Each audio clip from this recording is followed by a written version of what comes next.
Oh, I did want.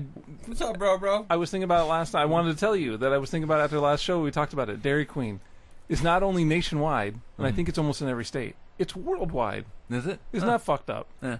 It's like in 20 countries. Oh. They're over in like Indonesia and China. Well, there you go. That's fucked up. I had no idea. Yeah, neither did I. Does the little flip swirl go to the other side? I think in Australia. Yeah, in the southern hemisphere. It goes the other way. It comes out. The soft serve comes out the other way. Uh-huh. That would mess me up. It would. Well, they're trained. They're trained down there. I could never go to a Shakey's in Australia because it'd be like. Did you say Shakey's? Yeah, it's the only place I can think of was soft serve. All your ice cream would be falling out the side. I'm like, my arm would be going one direction and it'd be going the other. Yeah, they do. I'm like, this isn't how it's supposed to be. Then a panda bear would be like, "You're stupid." A panda bear in Australia? What's happening? I know, I or at screwed up. Shakey's. That's You mean right. a koala bear? That's what I meant, a koala bear. And he would have been more like. Shakey's. And he'd be like, "Yeah, stupid, mate." And he would have been more like, "Oh, you stupid." Because he's all fucked up on eucalyptus. Exactly. They are all high all the time. They're like sloths, Dude, you gotta go the other way. Alright, give me some leaves.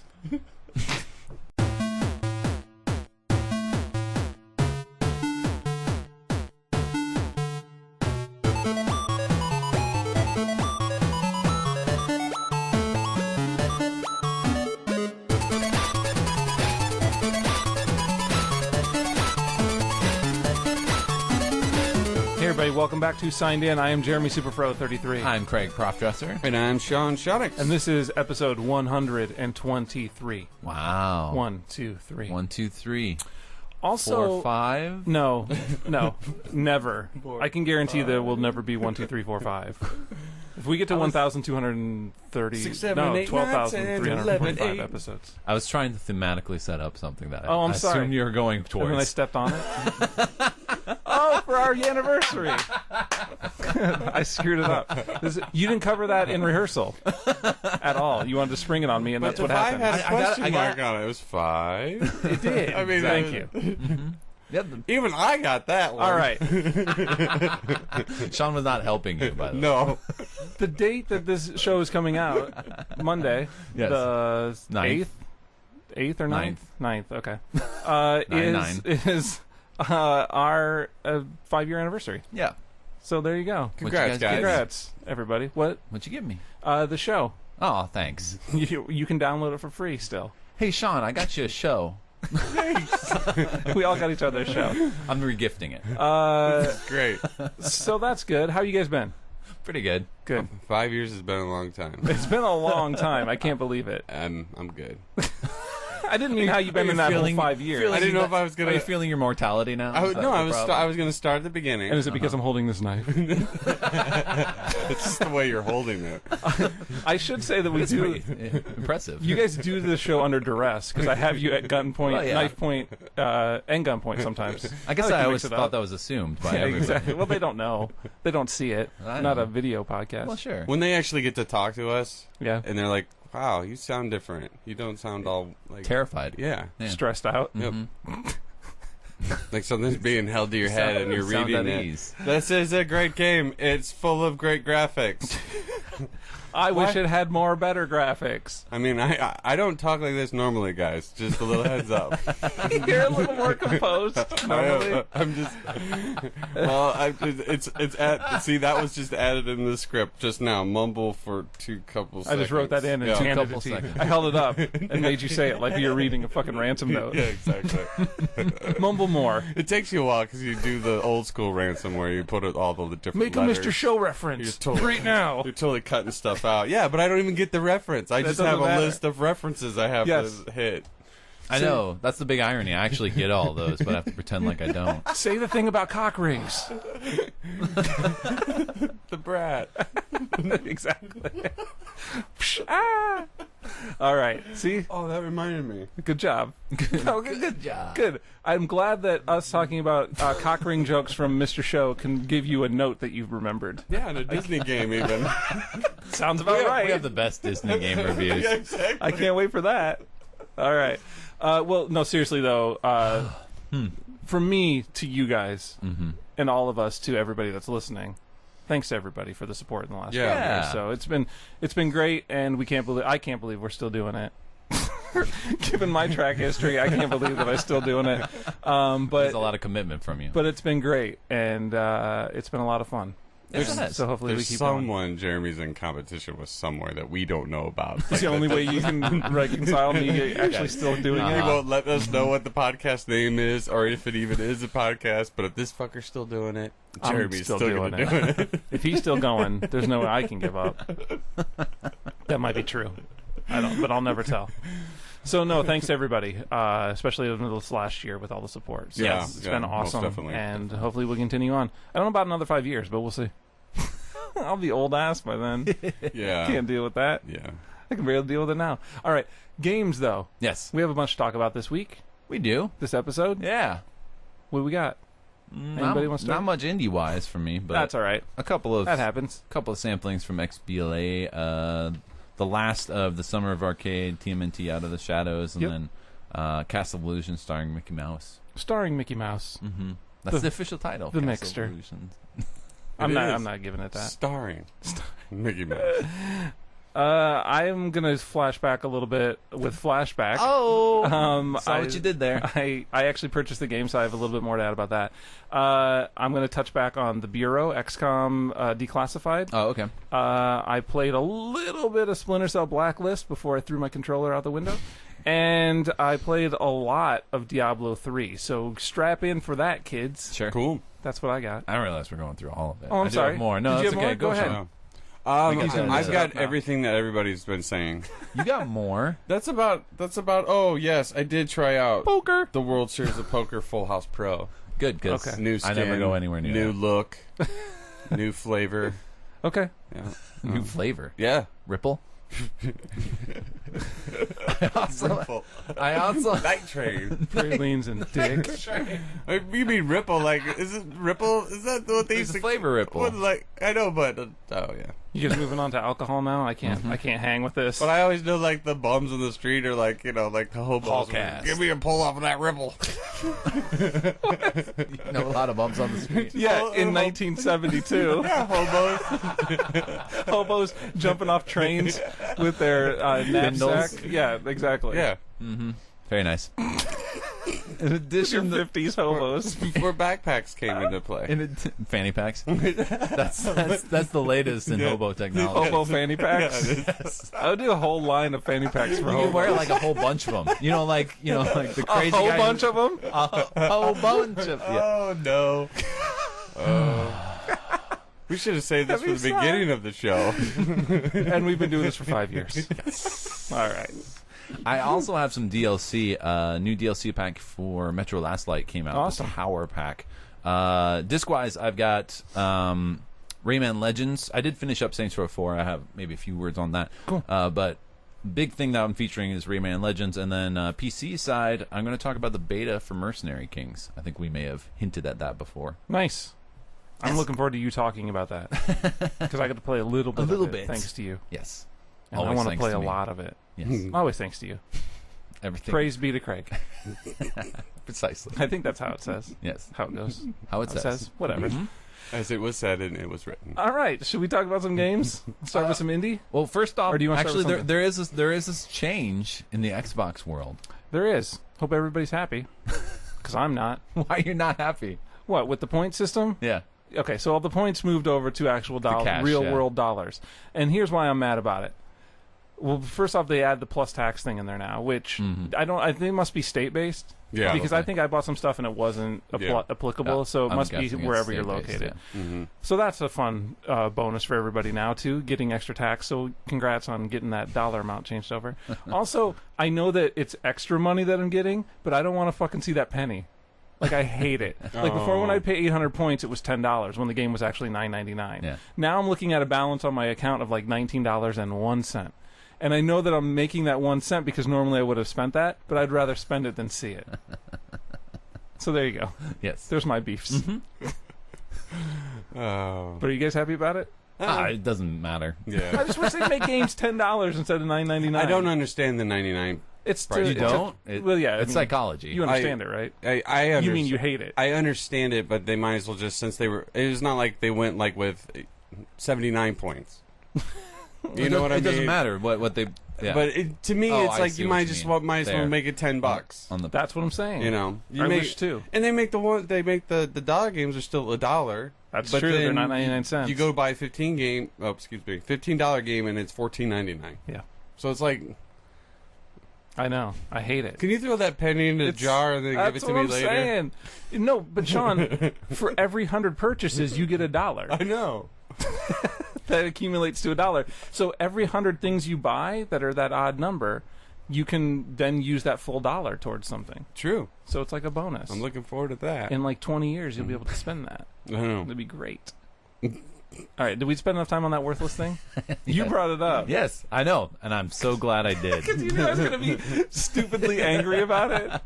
I knew you would have some stupid reaction. I didn't know if I was going to be angry or not. Oh, that's the best. It's not going to get any better than that this whole show. I'm not going to laugh any more than that, so I'm done. All right. Let's tell me about your fucking indie games.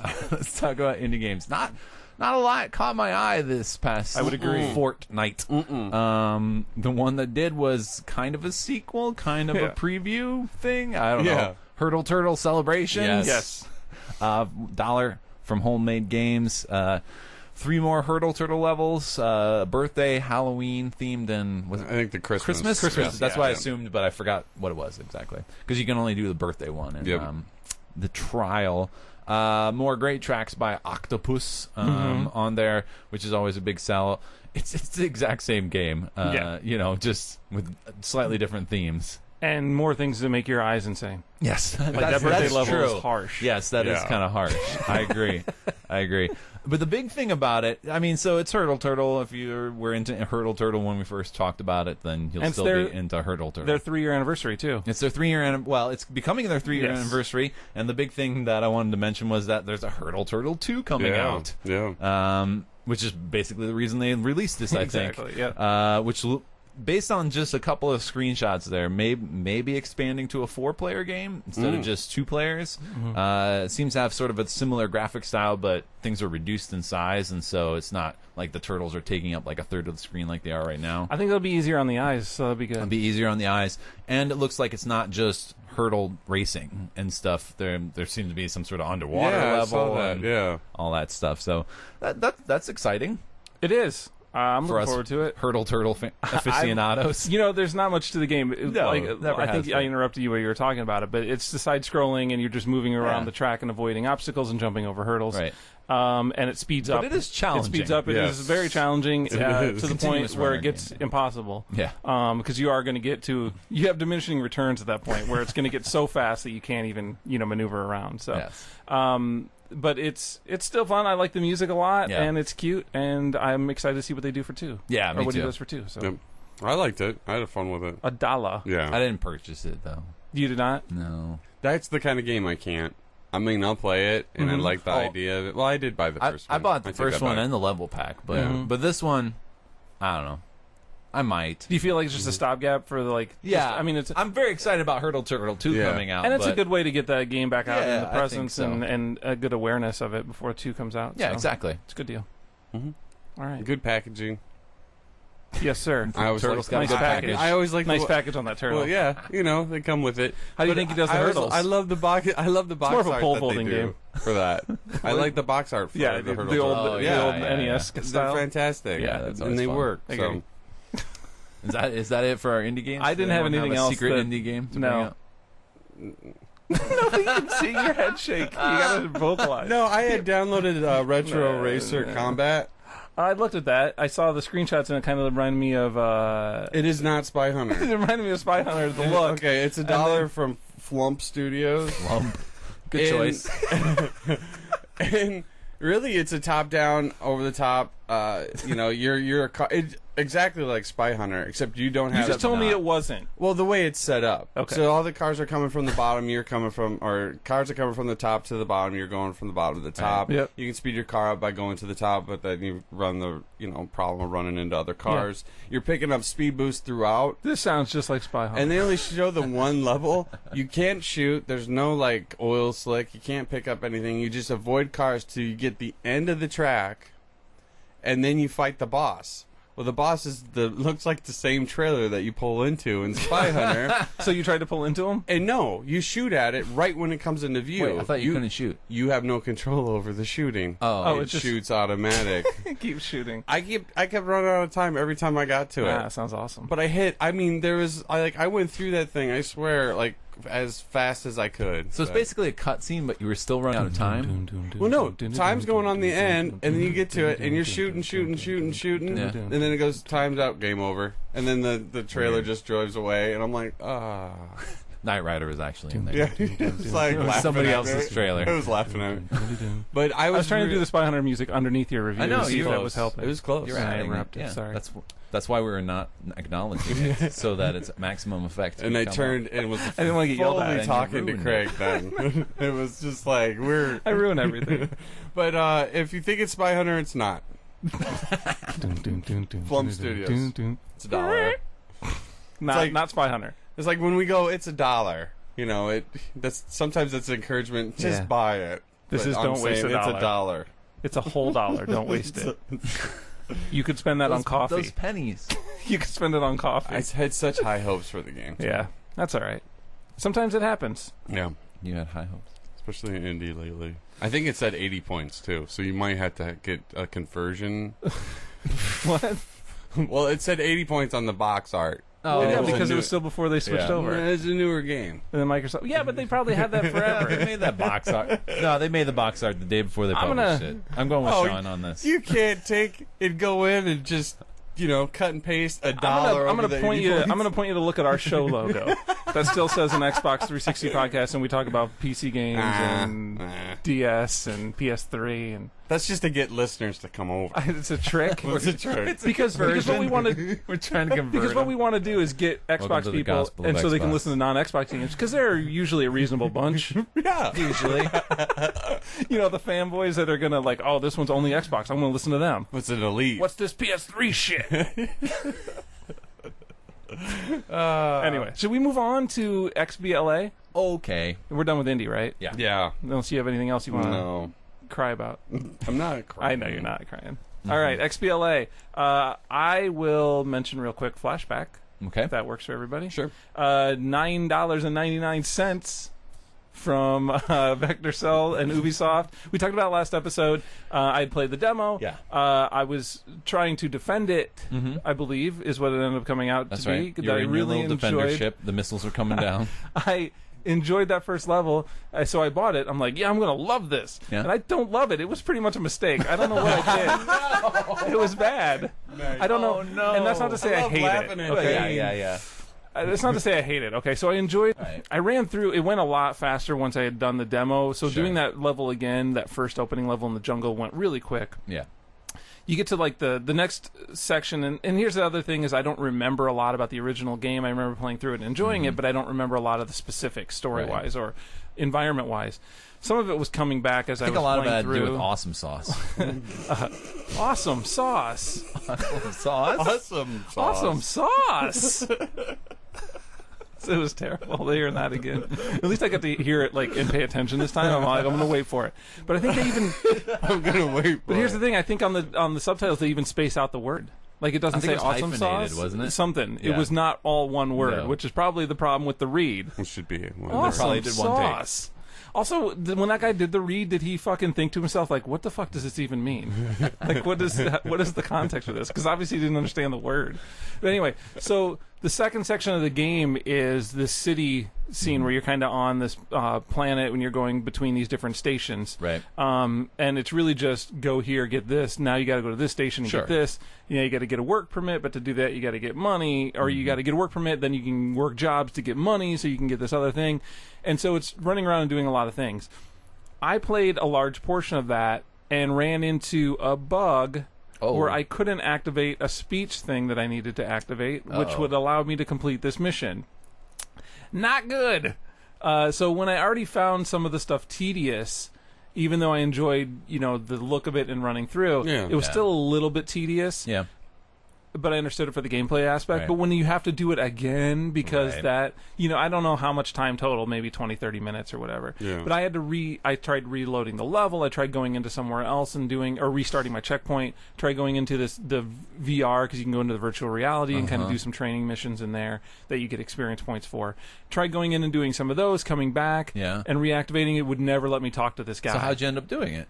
I had to restart the entire level again. Like the chapter, which is basically right after the jungle. Oh, crap. And redo that from the beginning, which wasn't so bad because you could run through it pretty quick once you didn't have to experience any of the stuff. But it was still a pain in the ass. Yeah. And then I had to hope that it was going to work when I got there again, and it wasn't a permanent thing. True. Yeah. But it did work when I got there, so that was fine. Well, that's good.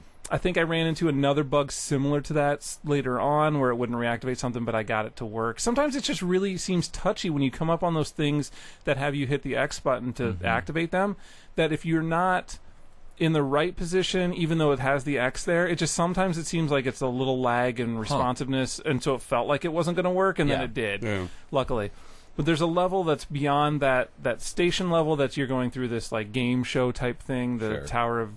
I can't remember what it's called, Tower of Doom or Death or something like that. That went on way too long. I don't remember it from the game, specifically if it's the same kind of deal, but it felt way too long. It drained any of my enjoyment that I was having at that. It just felt like it was oddly placed, and it felt like a bad spot for it. Yeah. So I got done with that and stopped the game, and I haven't gone back to it since. I really should, because I'm sure I'll be fine if I jump back in with where I'm at now. But it just, I don't know, something wore off really quick with me about that game, and I don't know what it was. It might have been having to redo that level. There's my words stuck in your brain. It might be. You guys probably sabotaged it for me. Sabotage. Jerks. So, I don't know. I'll see if I can get through it. It's probably going to end up like the rest of my XBLA games shame pile, that I play half of them and then don't finish out the rest after I buy them. It's a good thing that they don't, it doesn't make your Xbox bigger.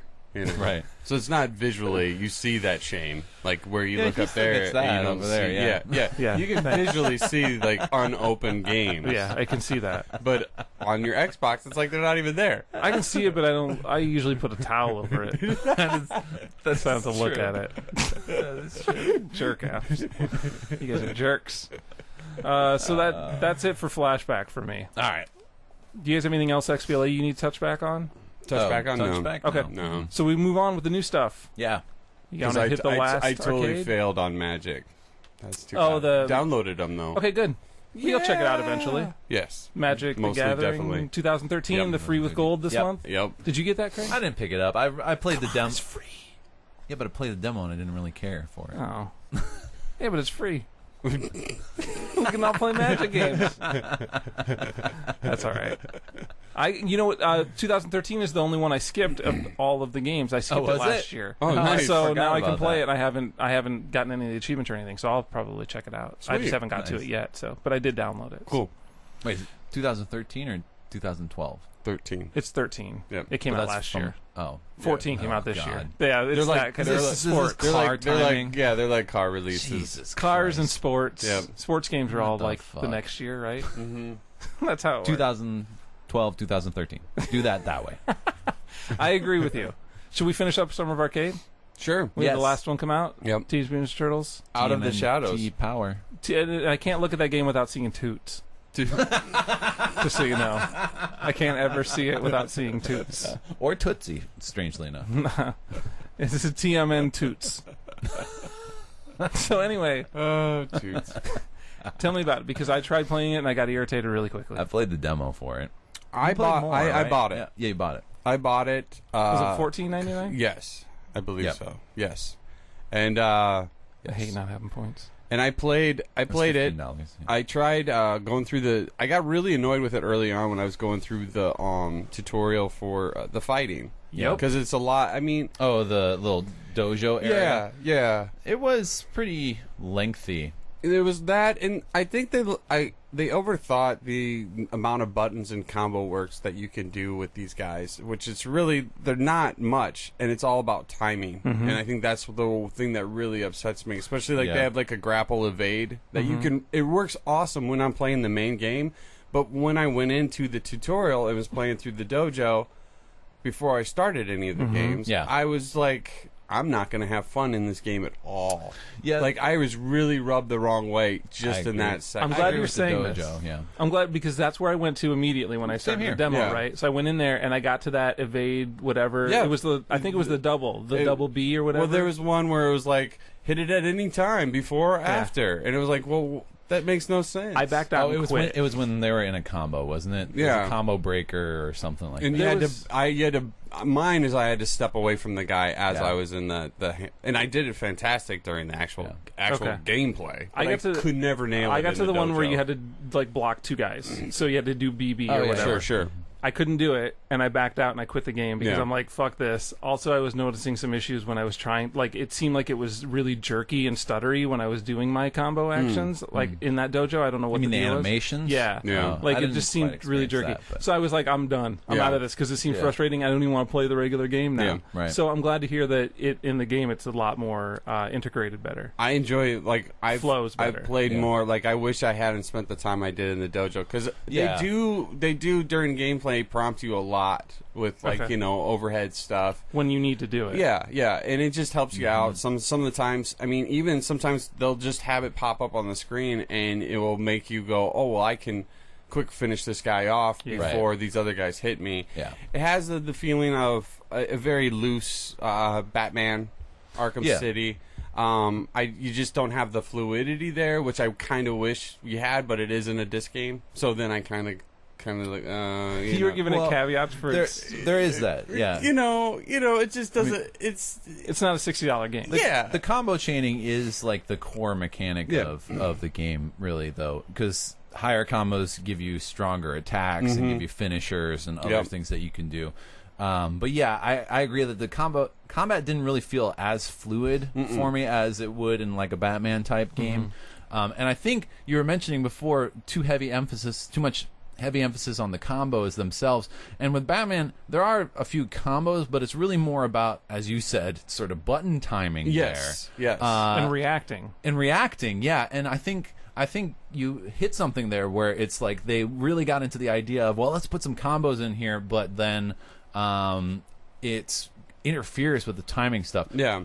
Case in point, for me, I found it very difficult to do counters very well. Yeah. Because I felt like, I don't know if it was the timing, the animation was taking too long for the moves that I was doing. And so by the time somebody was signaling that they're going to attack, I was stuck in an action. Yep.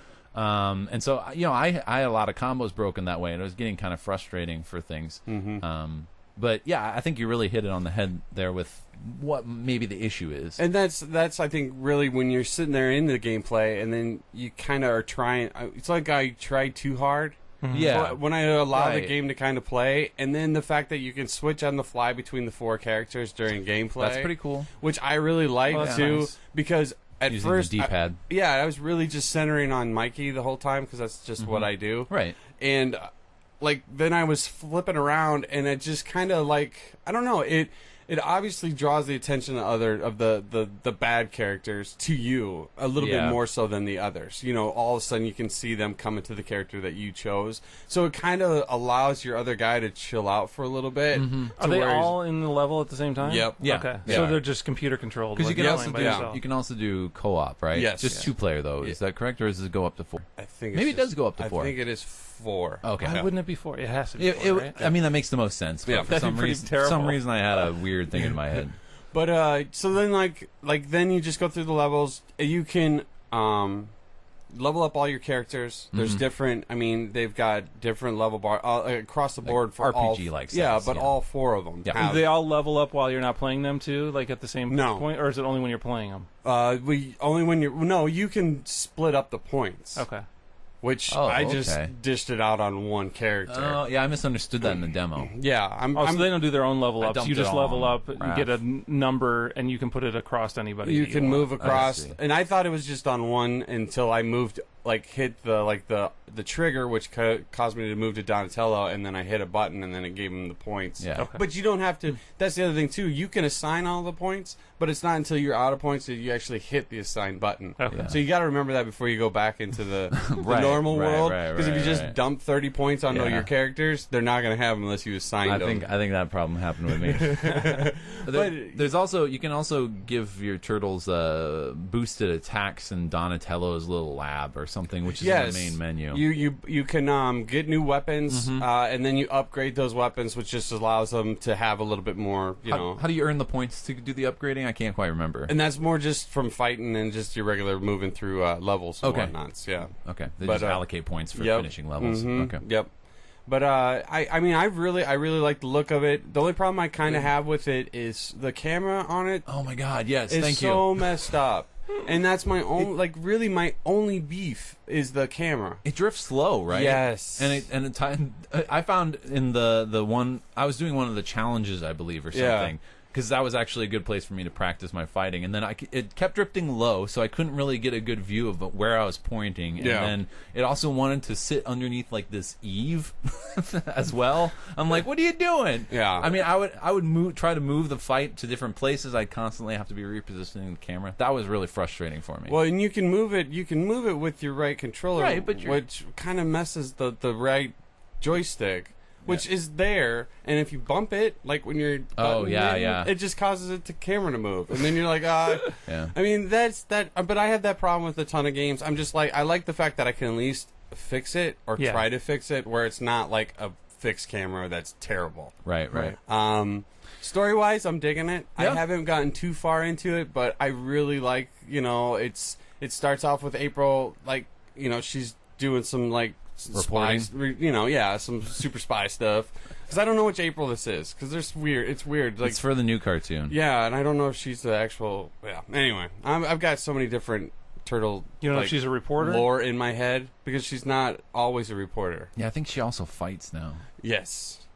But and then they have. I like the way the turtle lair is set up. You go to each little department. They actually have like an arcade game. They do. You can play a little stand arcade game. What was that? Is it a different game? Is it just like It's just a side scroller, just button smasher, kind of like the old school game, but it's with the graphics. I wish they just would have just did the old school look inside that stand. Yeah. But I mean, I want to play a lot more of it. I didn't really get into it too much. I spent a lot of time in that dojo, which ended up. Had I not, I mean, I was really pissed off at the game when I first, I was having a flashback moment of Jeremy where I'm like, I made a huge mistake. I did 4 things and I'm like, I'm done with this. I'm just gonna go play it. That's what I should have done. But I just got so mad I just quit. Well, I was like, none of these combos seem like super hard. I'm sure they're gonna have an in-game tutorial at some point. Yeah. So did you buy it without checking out the demo first? Oh yeah, you just bought it. It was gonna happen. It was like TMN toots love. Yeah, TMN toots. I love when the toots happen. But just the visuals I like. If you eat too much cod blops. Cod blops and toots. Cod blops. But I think it's worth checking out. I'm enjoying it. I liked a lot of the elements of it. And part of this may suffer just because the Batman Arkham series does exist out there, and so there's something to compare it with. Because it's not quite at that level of combat, but I do like the combat. And then the camera was an issue for me. Did you ever find it hard to know where you needed to go, though? Or cleaning up stuff on the level? I did in one level, and I never had the problem again later on because once in a while you'll get a nice highlight of what needs to be or where you need to go. Sure. And I was in this one area, and I couldn't see the highlight. And the guys always follow you. Right. Regardless. Right. I like games where they kind of have that one that just is standing there don't over fucking here. go over there. Over here. That's why I haven't moved yet. Yeah. But they follow you all around. And but once I kind of got through all that, you just got to look for that kind of stuff. Okay. I wish also, too, is their cues for you got to hit that crane level or lever. Sorry. So you got to hit that. Well, you got to find it. Well, Right. there's levers throughout, and sometimes if that's what I was saying with the highlighted thing. It wasn't highlighted, Right. And so I didn't know that was what I was supposed to hit, and then I did. I walked through this one little room, like I don't know how many times, in a circle, and then the guys were like, "What are you doing?" I'm like, "I don't know." It's interesting for how much people. I don't know if complain is the right word, but gripe about the checkpoint or arrows hanging above your destination and things glowing and all that. And it takes you out of the immersion, but sometimes there's reasons why people started introducing some of those things. Right. And they stick around. Yeah. Yes. Sometimes they can be overdone, but Yeah. But sometimes stripping them out might not be the best choice. I also I yeah. like the voice work too on it too. I I thought that they was did a pretty really good. good job, and the story. I like the story. I was worried it might get a little repetitive, though. I was already hearing some repetition from characters. Their audio during gameplay, yes. Okay. It's more like the story wise stuff because Sure, I like yeah. how they don't do animation or cutscenes. They do Okay. comic book like style. Yeah, Cutscenes. I think the quality could have been done a little bit better. Yeah. And, excuse me, their mouths fucking move in game when they're talking. Why? Yeah. I mean, I understand that they're it's just like got the stills comic on the comic. association. Stills, Yeah. Yeah, it's not even motion comics. Mm-mm. And so I was like, it was disappointing for me because the models actually look really cool. Yeah, like I like them. I like how each face, though they're all kind of turtley, are distinctive. Yep. And so you don't have to rely on the bandanas and all that. And I wanted to see more of that. I thought it was impressive, model work, and then it went to the not to slam it, whatever artist did it, but it looked like it was done kind of with a Sharpie. Yeah, You could see the marker lines. Yeah, well, it had like the. But it's supposed to be raw. It like had that. it had on this purpose. it had the Right. cell shading look to it without having the shading. Yeah. It was really weird. It's really Yeah. weird. It's like Yeah. they didn't go any depth to it. But You don't Yeah. get it. you don't get it. That's the true. problem. This is true. I will admit this. Cowabunga, dude. The heroes in a Cowabunga. half shell. Do they say cowabunga, dude? I believe Or so. have they removed that out? No. It's still there? Mikey is still the same. And he has an awesome. There's a couple anachronistic. Or times is that, during is the that Bart game, Simpson? like during both during the gameplay, he has See some my great shorts. like dialogue. Like the dialogue, I enjoy like their conversations that they have Yeah, because yeah, you'll yeah. be walking through like, and they just start talking to each other about everything. Like Raph always says like how much he hates people and stuff like that. Yeah. It just all works out. That was the stuff I think that was getting repetitive for me, just in the demo. Oh, but really? it may have been limited or something. Well, because these it are was more the like demo. this was like actual like it Was was it a back dynamic? and forth conversation. Yeah, it was pretty good. You and I heard that the evil Shredder attacks that those turtle boys, they don't cut them no They slack. don't. No. None. TMN toots. Well, cool. I look forward to hearing that you finish I'm out sorry, the that's game. what you get when you eat too much turtle soup. Oh, TMNT. too close to them, man. Don't. That's going to hurt them. Well, I look forward to hearing if you finish out the game. Yeah, definitely. I say if because I talk like me, where that it's a possibility that it wouldn't happen. It But definitely you'll will probably happen. finish Yeah, it. Yeah. There's Mausers and Yeah, I like the Stock. Mauser level. yeah. It's cool stuff. Awesome. Should we talk about some Castle Illusion? Cow. Castle. Castle- Mutant cows? Sorry. What's the full title? Castle of Illusion, starring Mickey Mouse. There we go. $15. 15. Sega Studios, Australia. $14.99 is what it is. $15. That's It's what I said. $14.99. You're gonna have an extra penny on yours. That's what I said. No, because I. They Yeah. should have it so you can donate that. You should. I would donate it to anybody just so I didn't have to look at it. Exactly. I'm sure I'll get over it someday, like my score, Mm-hmm. my gamer score. Yes. Probably not. No. Castle Illusion, starring Mickey Mickey Mouse. From Sega, you said? Sega Studios, Australia. Yes, and remake of the old Sega game. Yes. The old Sega Genesis. Yeah. Yeah, old game. Old, way back in HD the updates. 80s. That would 89. make sense. Was that old? I don't know. Was it I thought 90? Genesis was early 90s. I don't remember. Anywho, not important. I'm old. Side-scrolling platformer. Getting some 3D and 2.5D aspects Yes. based on the demo. I only played the demo for Me it. too. Weird demo. Or let's get to the end of it and I'll ask you guys. Because maybe I played Spoiler. it wrong. What, because it just loops back? Oh, it does? Yeah, it's a Yeah. fucking problem. Oh, gosh. Anyway. Thank you. So, Because I tell you, man, I was like, what the fuck? What? And then I played through it again, and then I was like, well, then this time also hit return to castle. Actually, anyway. Sean, there's like tiny differences every time you play through. Yeah, so right. the number of times you play through, eventually, like it's going to be like this crazy fucked tells the up whole world. You win the game. It's like people stabbing each other in the eyes and stuff in the background. So Try it. I did not have fun with this game. Am I the only one?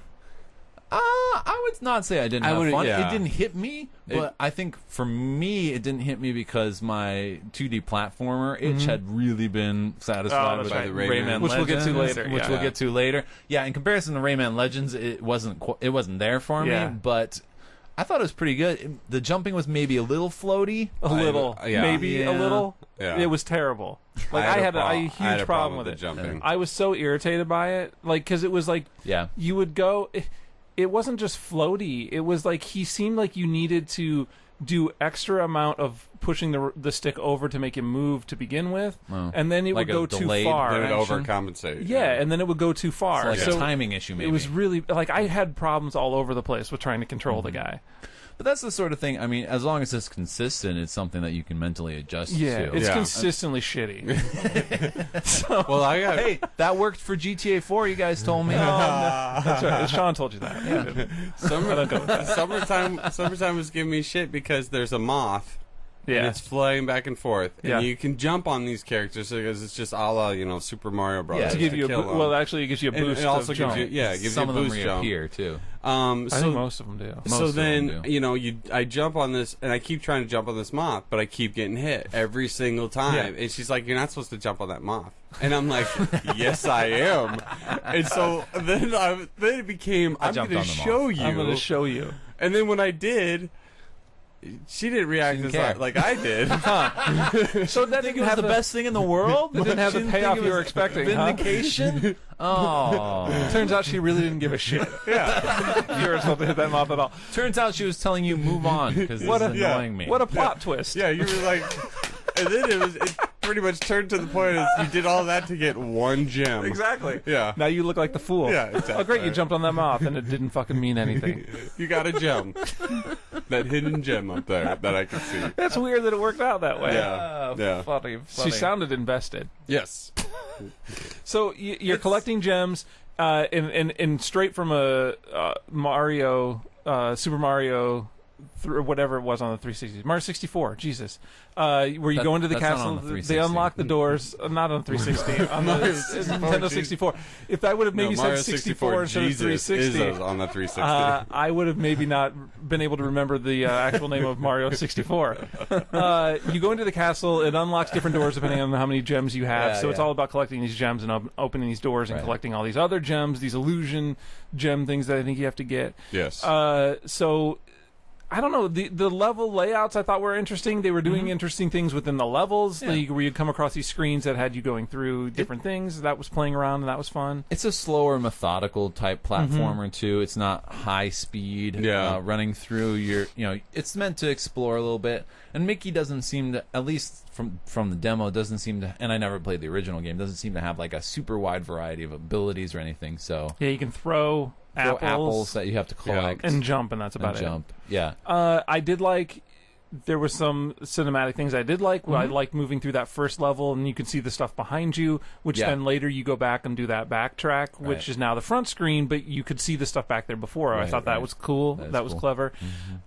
You do a thing where you're having, which I hate, like the Lego games where you're running and something's chasing you, and so you're running straight at the screen. I thought that was poorly done. It was terrible. Well, with Targeting the jumping, gems. Well, the jumping, just figuring out where you are in targeting the relationship to gems, anything, and that was the sticks. Yeah, and you would always trip over stuff. Right. There was a delayed response from jumping. You would hit the button, and it felt like you wouldn't jump when you were wanting to jump. yeah, that part was really. Did you guys make it through without having to redo it? No, I had to redo I would it. guarantee redid it. nobody can, because it's shitty. In fact, Mickey didn't make it over to the edge. Yeah. He fell. But then it still went through. It put me over on the other side. It was it's the like, only way I ever got past it. It was like, holy... Oh, I did. I I finally made it the second time around when I looped. When he was replaying it. When I looped, I made it on my first try. When he was loopering it. When I first went Gotta end your loop, yeah, man. I went back and shot him in the face. It's like, here, Mickey. You don't want to keep doing this, do you? Yes, you could. You're done. So I didn't think it was bad. I didn't like that chase sequence, but I thought that was just a little one-off or a small thing thrown in for diversity. I didn't think it was that bad.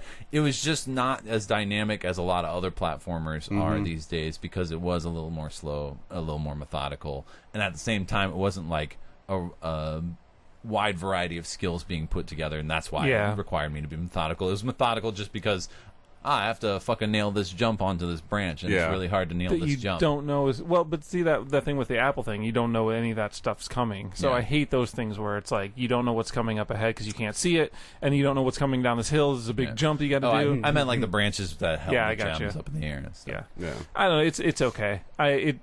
It wasn't tight enough for me to like, and I have a huge interest in Disney. So if there was like tight controls and like I would have maybe sunk into it. Like when I started it up, I'm like, well, maybe this is going to be good. Yeah, because they do a good job with the voice acting, and the narration. It is like the TMNT though that we were talking about with as far as there's no animation. It's all just moving like those stills. Those were a little better though, but it was just moving the camera. It wasn't moving anything else. So they were still shots, which I thought was a little on the cheap, probably.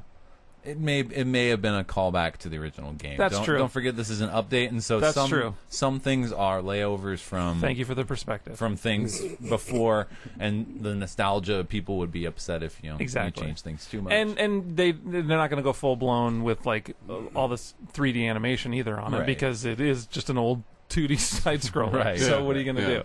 So visually, I thought the presentation was great. Mm-hmm. Oh yeah, agreed. For me, it just didn't quite hook me. Yeah. I hear you. Mm-hmm. I thought you were going to say you hate me. I hate you as well. I hate you.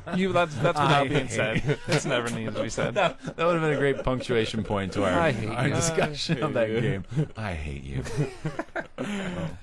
So World Series of Poker, Full House Pro style. What's up? This is, I believe this was a free download. What's the abbreviation for that? What's up? I think it's the beta. WSOP. What's up? SOP. What's up? SOP. So, it's... What's up, Toots? Anyway, sorry. It is. It was free with gold, right? It's free with gold. For some reason, every time when I'm in the starting screen, it says beta, like in the left corner, and then when I hit start, it disappears. So I don't know if they're just kind of it's like one leftover screen. Is it an old from game? The beta.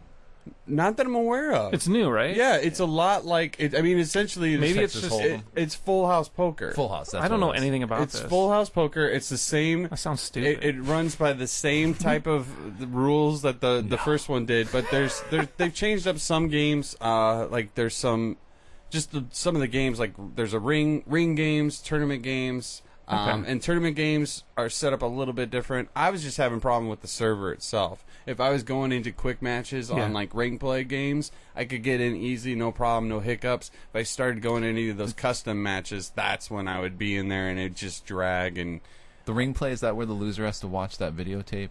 No. The ring? Yeah. No. And then a little girl killed, and then it died 3 days later. I've never heard of this. I'll show you the video when we're done. No. But it is good one. This is a pay and play type of vibe, though. Which is a little bit different from the full. You pay for an ace. Yeah. $20 for an ace right now. The richest man wins. And that's what I'm afraid of too.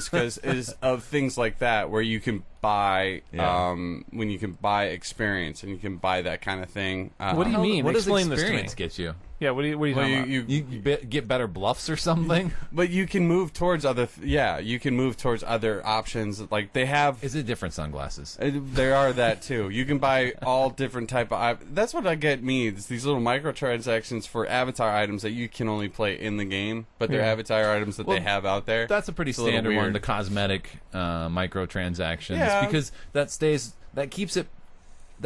away from pay to win, which is the thing that if you're free to play and you have microtransactions that you want to do, you don't want to and it's pretty, we were making those jokes with buy an ace, which is the obvious pay to win joke there.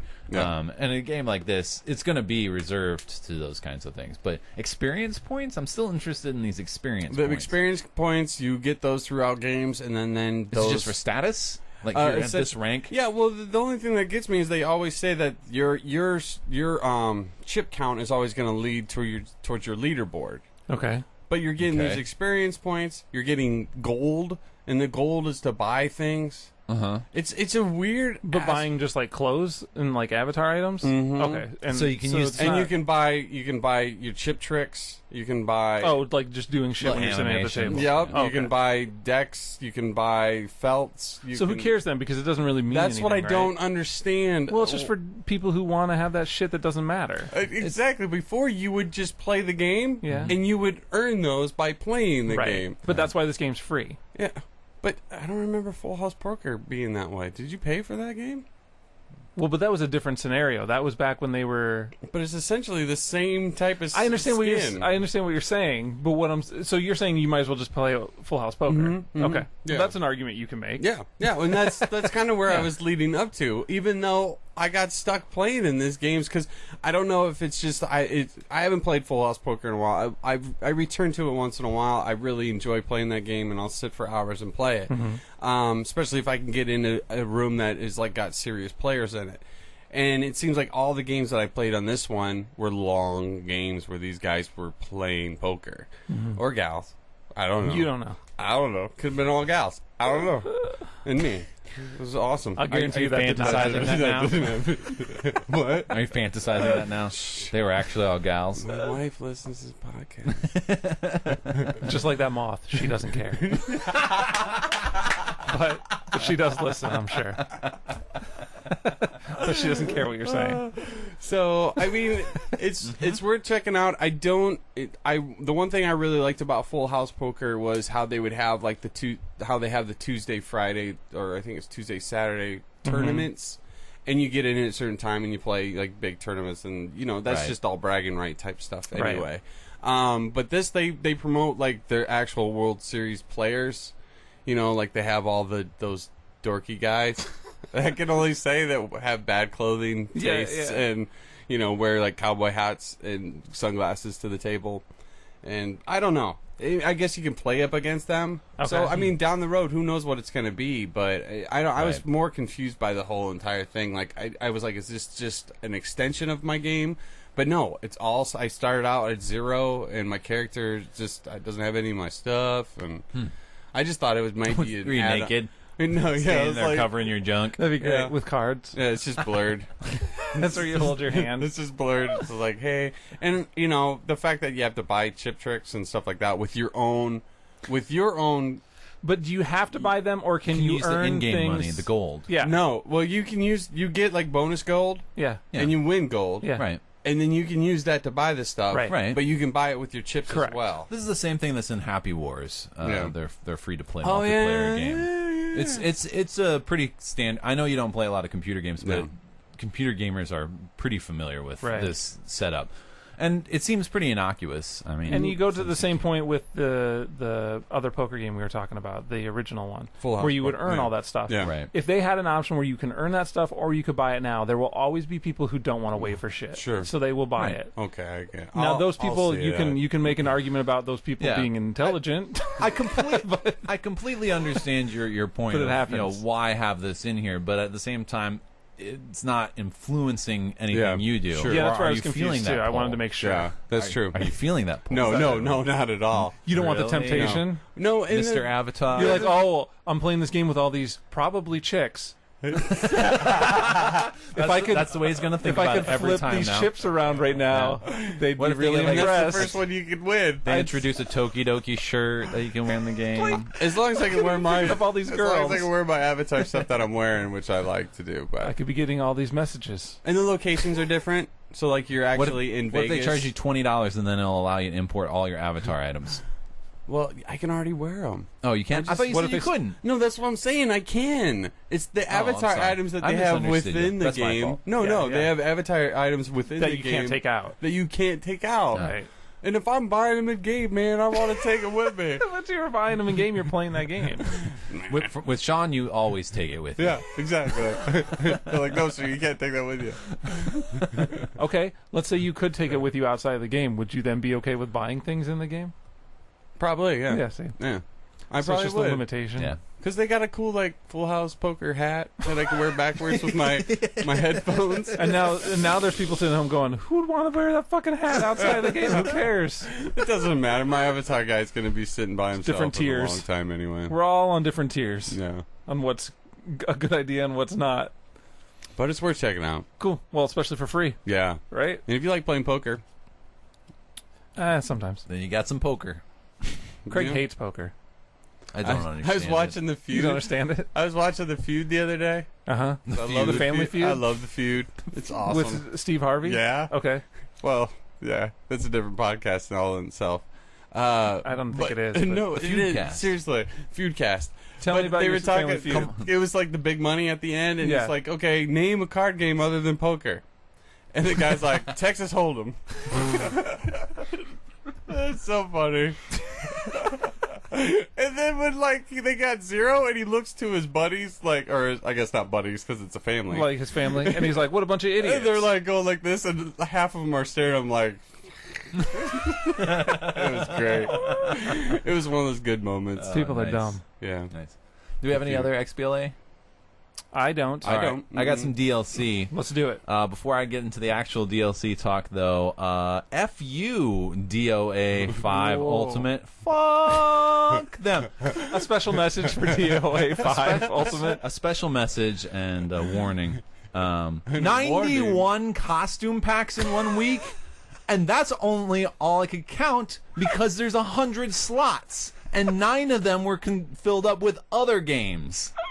The DLC that I'm going to talk about today, Yeah. I had to go look it up specifically through the A through Z search. Thank God I knew it was there because it was not on the front page And because 90 highlighted it all. There were 91. sexy swimsuits, little Santas, combo packs, bigger combo packs. What is? I bet the clothes weren't bigger. What is this game that? It's a fighting game. DOA?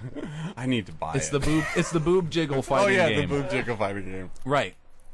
90 fucking one on the screen. That's bad. Look. Seriously. There's a lot of dudes that need to masturbate. Ridiculous. A lot.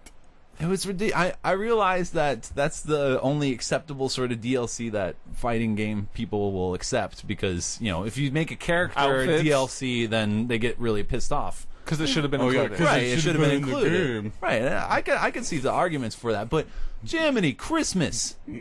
I don't know why I just censored myself there. You went all old. You're like a 50-year-old man. I thought he was That's gonna be like, that's my everyday slang. the You guys Jiminy don't hear that very Christmas often. outfit was on the top. You can be actual real mad here. Oh my god! You're not It in front was- of a classroom. I was like, I kept scrolling through pages, and I'm like, this is gonna end, right? And then I got to the end. Not before your life. the maximum. And I'm like, well, thank goodness I knew the Tower Pack came out for Metro last night and sold for man. $5. That's really a bummer for them, though. It might be, I don't know, because they're not getting any front page advertisement. That Yeah, sucks. that's bullshit. Although, they do have a season pass and those sorts of things, so hopefully a lot of people went with that. All Metro Last Light, of course, by 4A Games, released by Deep Silver. Deep Silver. Thank you. I was going to You're be welcome. like Silversoft. I'm like, that's not right. That's Silver something. Deep Silver Soft. What the Deep? Oh. You've been looking at too many DOA packs. They might have influenced your mind. I think so. Ugh. It's a poison. Not for the good. It's a poison. Not for the good. Are poisons good sometimes? I don't Yes. So Wait. just like with the faction pack, these are things that are accessible outside of the regular game. If you go to your chapter select, there will be a more missions option, and then you can go to the tower. And the basic setup for the tower is you're a character. I have no idea if it's the same character or not. I can't remember, but he suffered an injury, so he's kind of sitting out. I think it's like 7 years after the events of the game finished up. And so he can't really go out and fight or anything, go out and do much exploring. So he's been volunteered on his behalf to help some of these scientists out because they're developing a VR training program.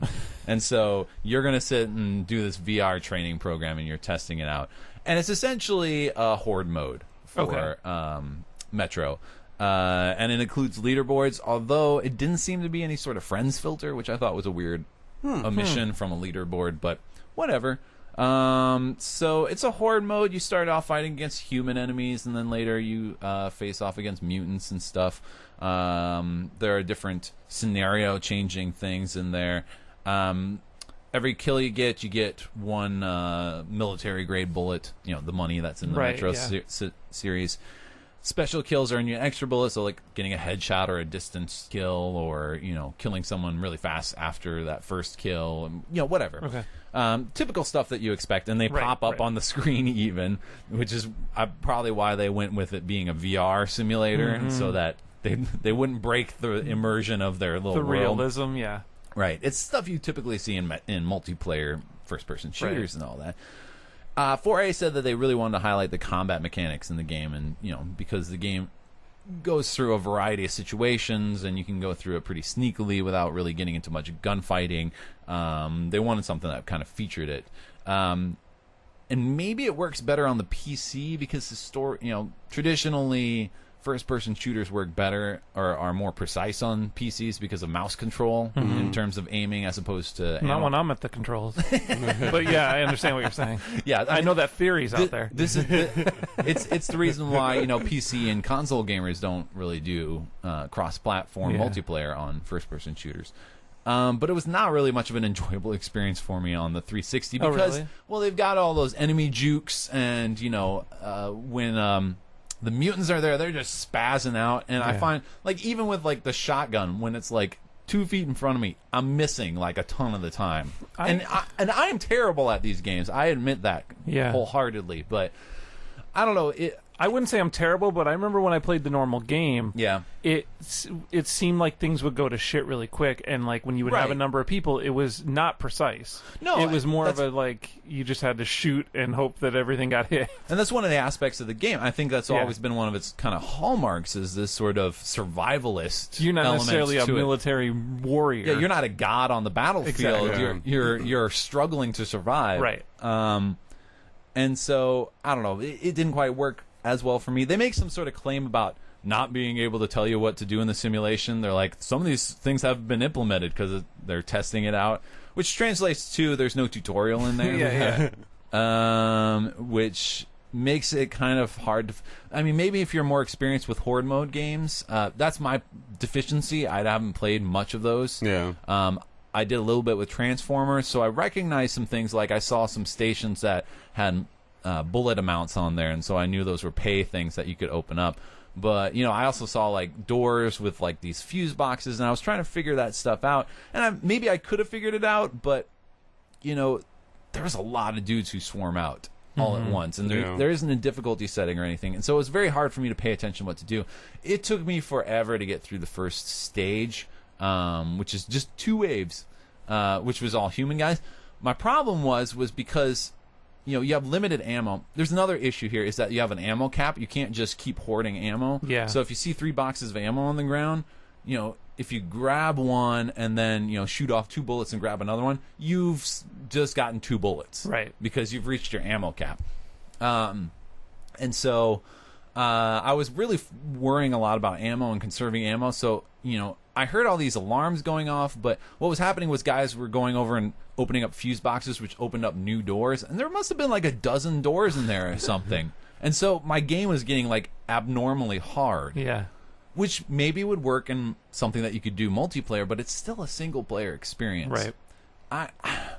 There was just a lot of frustrations like this. I mean, once I figured that out, then what I would do is I'd camp at the place where the guys always came out, and I'd try to pick them off as much as possible. I set up claymore mines on the routes that I knew they were going to go to. And just basically, if I didn't kill them in that first 30 seconds, things were going to get really shitty really fast. And it always seemed like it was really fast. And well, one thing I didn't realize was that, and I think this is true, I might be proven wrong, but if you pay to open another ammo cache, then it closes the previous one. So I had like 1 box of ammo sitting out, and I'm like, well, I got enough bullets to open up a new ammo cache. I might as well do that now instead of trying to do it in the thick of things. And then went back to the original ammo cache, and I think it was gone. Which was... I might be wrong. I didn't... I got frustrated at it and didn't want to double test it. Yeah. You know, that seems odd though, because it seemed like your bonus is like, here's now another location. And in some levels, you can purchase basically reinforcements. A couple guys come in, and you can double up on those. So that's why I suspect I might have been wrong, or maybe I forgot something. But anyway, when the firefights become intense, and they offer you more progressive guns as things go on, but a lot of times, some of those guns just eat up bullets faster. Yeah. There's the quad shotgun, which is great, better than the single shot shotgun. You don't have to load it as frequently, but it also fires 2 bullets at a time. 2 cartridges at a time. Right. So I just burned through that stuff. I don't know. Maybe it would have been better if I could have had multiplayer. An aspect to that as well. Yeah, I mean, with horde mode type gameplay, that's part of the draw for me, is being able to do it with multiple people, because the idea is that there's overwhelming forces and that you're going to need backup to help take them out, or to set up stuff and to plan stuff. Right. And so, I don't know, single player horde seems to go against what the whole idea of horde is. Other than the backups that you can purchase. Yeah.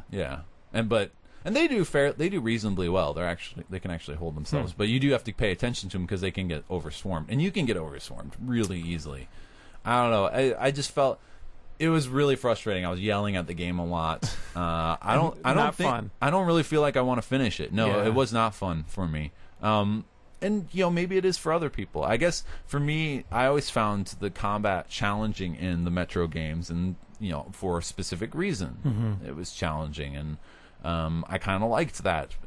But when it's the sole focus, it reminded me very similar to my reaction to the Reich level in the faction pack that I was talking about, where it was also a horde mode, basically. I was going to say, at least you didn't have to play as a Nazi in this. That's true, yes. So there's that bonus. Yeah, but with that one, you had at least a couple other levels to do as well.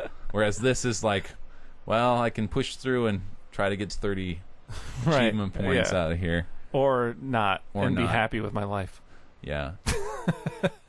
It was just, I think, I really I really lament the lack of assistance in teaching the player how to play. It seems a little cheap to just be like, I mean, they admit it, sure, but that still seems pretty But cheap. It doesn't fix the problem. It does not fix the problem. Because I fear I'm still missing things, and the reason I'm having a bad play experience may be because I'm missing things. But at the same time, I really don't feel like going into it. Well, good luck. Whatever you decide. Maybe. Maybe. It does cast a more sour view on their future DLC, unfortunately, because this is the second one that's been very combat heavy, and that's not been the aspect of the game that I really wanted. You want more story. Although the last one purports to have 3 single-player story things told from the point of view of like 4 different characters or something. Well, good luck. Hopefully that'll be better. Hopefully none of them are Nazis. All of them are Nazis. Should we touch back on some Saints Row? Sure. Since I know if it doesn't crash. You mentioned on the message boards that there were some things that you couldn't believe we didn't mention, but you've also played more. I finished the game. I finished everything. You finished everything. Yeah, nice. There's a lot in there. Yeah, we talked about it a long time last time, but there's a lot of stuff we left out too, because there's just a lot going on in the game. There's a lot going on in the game, and most of it's not bloat. There was a little bit of bloat in there. Yeah, a little bit. With all those challenges and stuff, there was one that was like drive 2.5 million miles in an alien vehicle. Yeah. I've done the math. If you fly in the spaceship from one end of the map, like way out in the ocean, to the other end of the map, it's about 30,000 miles. That would take about 80 full round trips going back and forth for that. So did you do that? Based on the number of missions that are in there, that's not something that you're going to do in the course of gameplay. No, probably not. And that would require you to be like, well, fuck these superpowers. I'm just going to drive around in this vehicle every damn time. But there's also that spaceship's pretty cool though. There's also achievements tied to playing like an absorbent amount of time as well. 40 hours, yeah. That's a lot of time. It is a lot of time. I hit it because I was just patrolling. Holy shit! I was just patrolling back and forth in a spaceship for about 5 of those hours. Oh, did you do it just to get that thing? It's the thing is that I was talking about this with my wife. I've really been getting into psychology and like video game intersections as well, and it's like I did all this other stuff. Yeah. That was fun, and a lot of it happened in the course of things, because there's like 66 or 67 challenges, and there's this one challenge left, and it's not hard. It's just time consuming. It's just time consuming, right. So yeah, I would do that. I was on my computer, had the Xbox 360 going. I was in my spaceship, flew as high as I could, flew to one end of the map, because when you hit the end of the map, it automatically turns you around. So then all I have to do is change it back into the automatic flight mode, and then it goes back to the other side of the map. Oh, because you just let it fly. I just let it fly, and then turned on the radio, and I was doing other things on the computer. Oh, that's a smart move. That's awesome, nerd. It's modern day rubber banding. Yeah, it is. It's totally That's hilarious. It was stupid. So you got all the challenges done? I did. Yeah. Wow, that's a lot. Well, most of them came up during gameplay. I mean, as I was doing all sorts of side things, I would pay attention to them, and I would be like, oh, well, maybe I'll try to incorporate this a little more. You know how I love that stuff, where the game asks me to try and do things that maybe I'm not normally We know inclined to how do. you love that. I don't know how you love it, but we know that you love it. Nice. But goddamn, the game is buggy, and it's something I never saw in any of the reviews that I was reading for it. And I went back and checked those reviews, and pretty much every one of them was cited as using the PC version. So, oh, really? I'm thinking this is isolated to the 360. Well, I've heard the consoles having some issues with it, and 360 in particular. But it's pretty buggy. I mean, it goes from little innocuous bugs like all of a sudden all my lighting textures fell out, and so like wherever there was a light source, there was this big block of like the graphics that they had created for it, and it wasn't being rendered at all. I didn't see that. And well, it was that one was pretty random, but then maybe that happens after 4 hours of flying in a ship. It could be. It was before that. Okay. It was what induced it. No. But then also things like completing triggers, but then triggers not triggering, and so then everybody's standing around holding their dicks, waiting for something to happen, and then I got to reset back to the checkpoint. Oh, that's not good. And then also just straight up freeze crashes. I've had more freeze crashes with Saints Row 4 than I have with any other game. Maybe even with all other games I played combined. Wow. It was a lot of freeze crashes, and yet I kept going back. Right? Yeah, it's not enough to keep you away because the game and.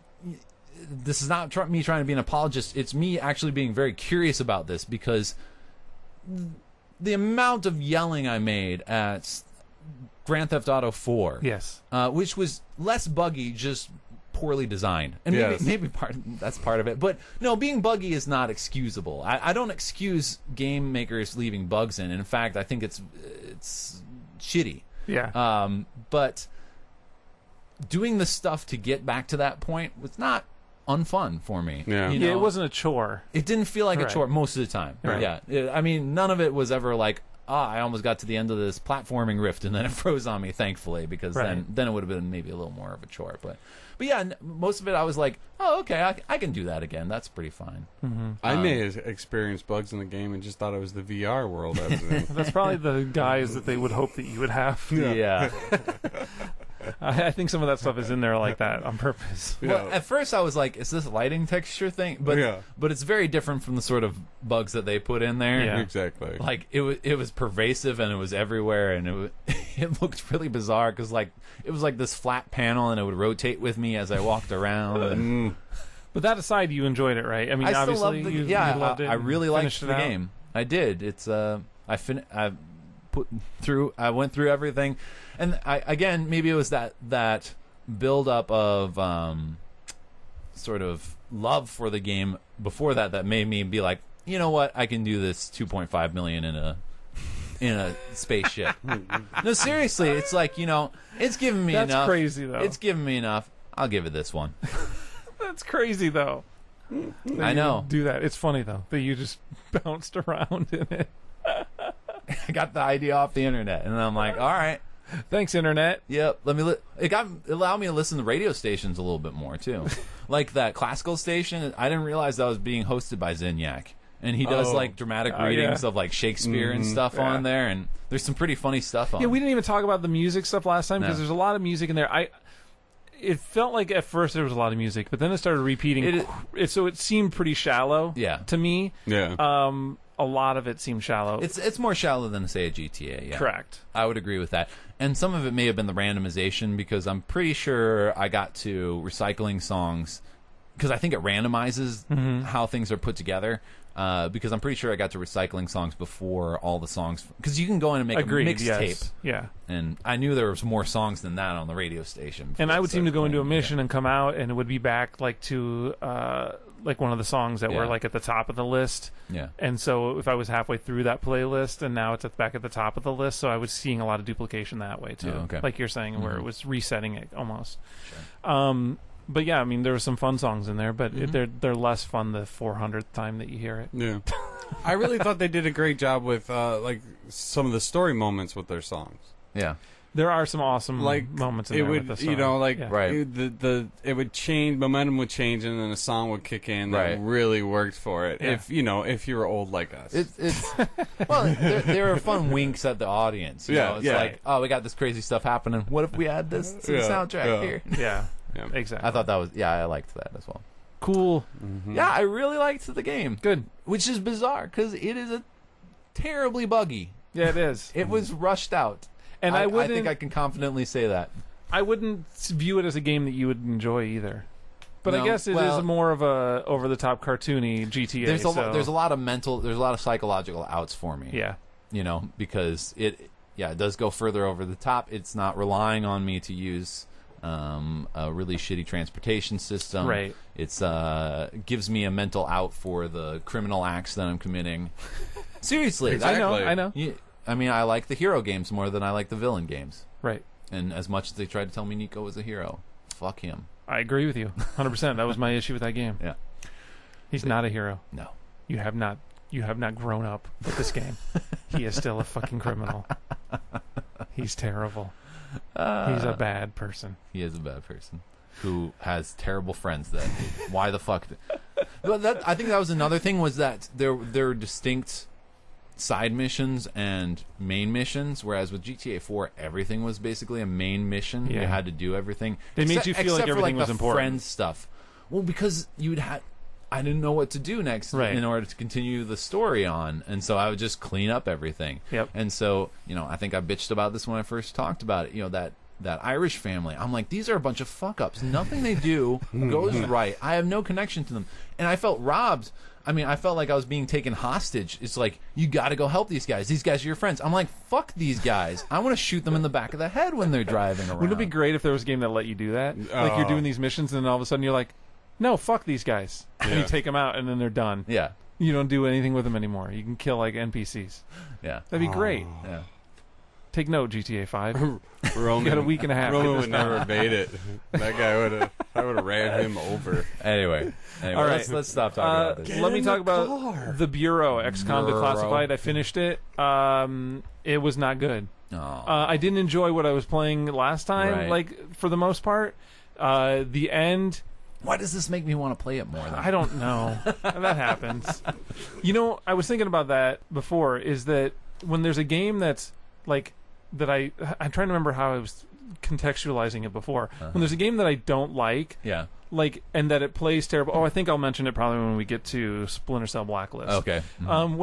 When a game that's like, I really want to like it. It looks great. It looks like it would play great, but I can't play it, or I'm really frustrated. I'm done. I'm done instantly. Right. Right. But if a game, like TMNT. Right. But if a game is shitty and like terrible, like Ride to Hell or whatever it was, like I want to play it as much as possible. Sure, like I want to play the whole thing, and like because when it's bad. It's weird. Granted, that's how we found the beauty in like Deadly Premonition and stuff. Exactly. I mean, honestly, we should have stopped after the first 5 minutes. It should have been done. But it's got this sort of I gotta see what else There's this a does. charm to it. With you're like, how crazy is it going to be? Right. But when it's Bureau is in that category almost. It was, but I don't know why I kept playing it. Like that was one I don't really know why, because it was okay. I guess it was okay. It was functional and it was okay. It was fun. In the gameplay part of it, but the story-wise was terrible. Story was terrible. Like I hated the end of it. Like it gets really weird in like the third act. Like the final act is really kind of fucked up, and they could have done things that were like they could have done an interesting take on it, which I thought they were going to do at one point, but then they didn't go any further with it. So then it ended up just being really weird and odd. And I don't want to spoil it because in case somebody actually does want to play the game. Right. I mean, it is a pretty big deal. So it's just a little odd, and it kind of comes out of nowhere, and it doesn't fit in the universe, in my opinion. But who knows? Then they get to the last stage, like this last battle thing that you do, and it felt really fucking hard. Yeah. And like they didn't do a good job of like giving you more ammo at like as much as they should have, in my opinion. I had to I was playing it on the easiest level, I think, and I had to replay it like 3 or 4 times. And up until that point, I had nobody die ever. Right. So it's just like it's this. You're inundated at the end with all this bullshit, and I was super frustrated and ended up like stopping it. I had to re-rent it, and then I finished it like in the half hour the next time I played it. I was so pissed. I mean, part of that might be if you compare it to like XCOM Enemy Unknown. There's that constant struggle and that constant fear that you're going to lose everything in every battle. Yes. But then for this, it's only at that final battle, and so when it appears after you've been allowed to kind of coast through things, it can be very frustrating. It was frustrating, and some people would find XCOM Enemy Unknown frustrating as well, as you do it all throughout. But I could see that. But you know, even at the end, it doesn't matter because everybody dies and you just restart the checkpoint. So it's not like there's any still you know, real world or you know, real in world game or in game world responsibility or reactions to that. So it's just kind of lame that there's nothing. You just die and then have to restart it and then start from the beginning of this long ass battle that there's no checkpoints in between. So I just had to ultimately power through it and got through it and then got to the end and I'm like, oh, that was it, I guess. We're done. So I did not enjoy the experience. So I haven't heard from anybody else that's played it. So I'm curious to know if anybody else. I'm still kind of interested in playing it. I don't know. Are you done talking about it? Jerry Meyer, I like to finish shitty games. I do like to finish shitty games. But not the good ones. No, I'd leave those other ones.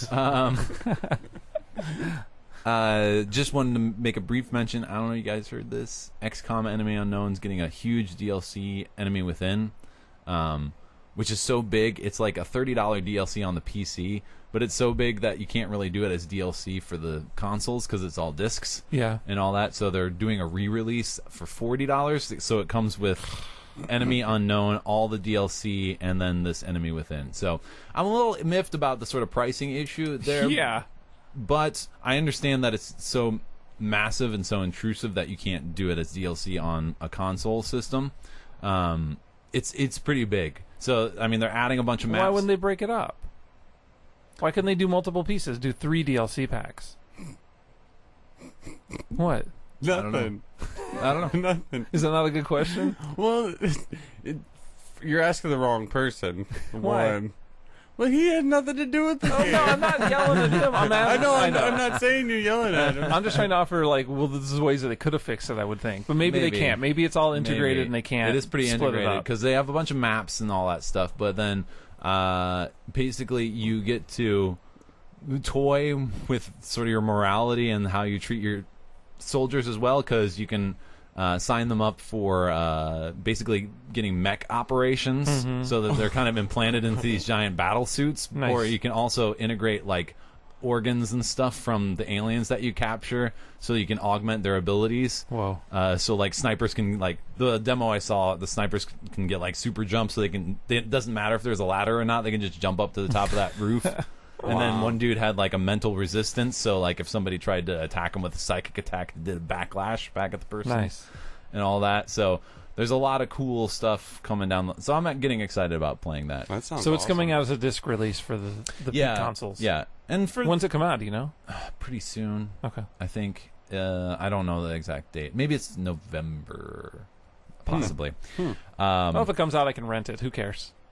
But yeah, and if you didn't pick it up, if you haven't picked up Enemy Unknown, then it is a killer deal at that point. It's a killer deal. Yeah, I mean, you get that, you get all the DLC, I'm and gonna this. try that out. Yeah, Do it for $40.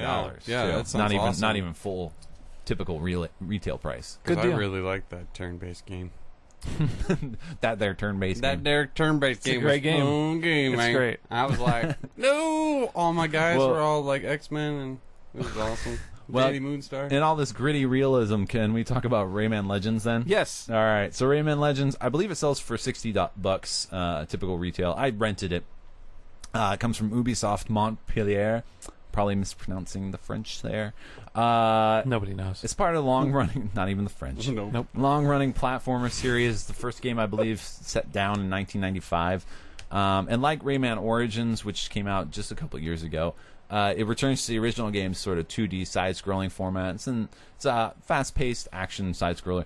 Now, I remember trying the demo for Rayman Origins and not really being into it. And I remember playing Rayman 3D or whatever that XBLA release was, and I hated that. And I'm in the same boat with Origins. I could not get into that game for some reason. Yeah, I don't remember it, but I played... I'm on the dock. I never been loved because I was like, you guys go ahead and play that. I tried playing that other one. I'm just going to sit here and play. I know people loved it, though. The oars. Yeah, I heard really good things about well. it. And I tried out the Rayman Legends demo, which came out actually the last time we did an episode. Yeah. But if I talk about it, and I was really digging it. Like, I wish you would have talked about it.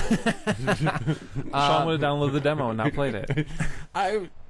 So, for one thing, this basically foregoes the need for much plot. Like, plot is not a major factor in Rayman Legends. I think it may have been a little more in Rayman Origins, but in Legends, it's basically bad guys have invaded, beat the bad guys, save the good guys. That's about it. And then run around and clean up all these levels and collect all these things and do all these side things and have a lot of fun. And so it comes with this nice result because there's a bit of non-linear level choice. Levels unlock depending on what you've done, but there's like 5 different worlds, and each one's kind of thematically a little different. For example, in one world there's a lot more of sort of flying around stuff, and one incorporates water some more. I mean, then there's aesthetic choices as well and different types of enemies.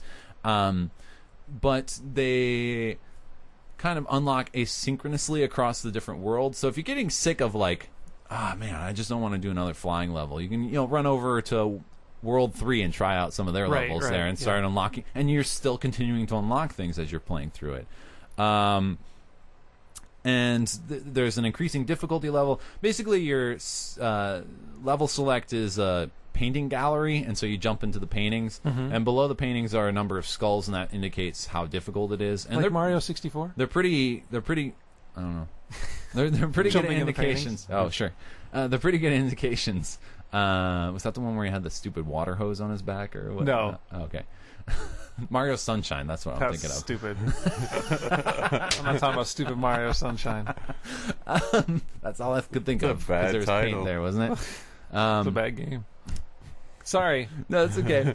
And they're pretty good indications. And the thing about the difficulty, when you go down the easy, I never felt like it was just a pure cakewalk where it's like, oh, I just got to get through this. Like it was a chore almost to get through it because it was so easy. Because there's a lot of exploration you can do, and there's some hidden things you can find out, and and there's other aspects of the game that just make it enjoyable that I'll talk about in a minute. And then even with the most difficult ones, I never felt like, oh, God, this is impossible. It would be really hard, really challenging in certain parts. And I'm like, oh, my God, what do I got to do? But there's a lot of checkpoints in there. The checkpointing system works really well in that everything that you collected up to that after that checkpoint is gone, but everything you had is there. So, for example, you have a one-hit death in Rayman games, but you can also get basically a health boost, which is this heart that floats around behind you to indicate that basically it takes the hit for you on the first one. And so if you had that before you died, and obviously when you died you lost that as well, it's back when you go back. So you don't really lose a lot. And with the exception of a few places where it makes sense that there's fewer checkpoints, like a long run where you're not really touching the ground much, that makes sense. There's no good place to respawn you in there. Aside from those, I felt like the checkpoints were pretty frequent. Like I would die and I'd be like, oh, I'm only back here. That's no problem. That's good. Yeah, it was really unintrusive. So non-punishing in that way. Yeah, exactly. And there's a good level variety. There's a lot of general search and explore levels where you can take it at your own pace. There's some pressure levels where there's something coming up behind you, and you do need to keep moving, but it's not like go immediately, because it'll change pace based on how quickly you're moving, which I thought was really good nice, too, because sometimes you miss a jump, but you still have some time to try that jump again. Right.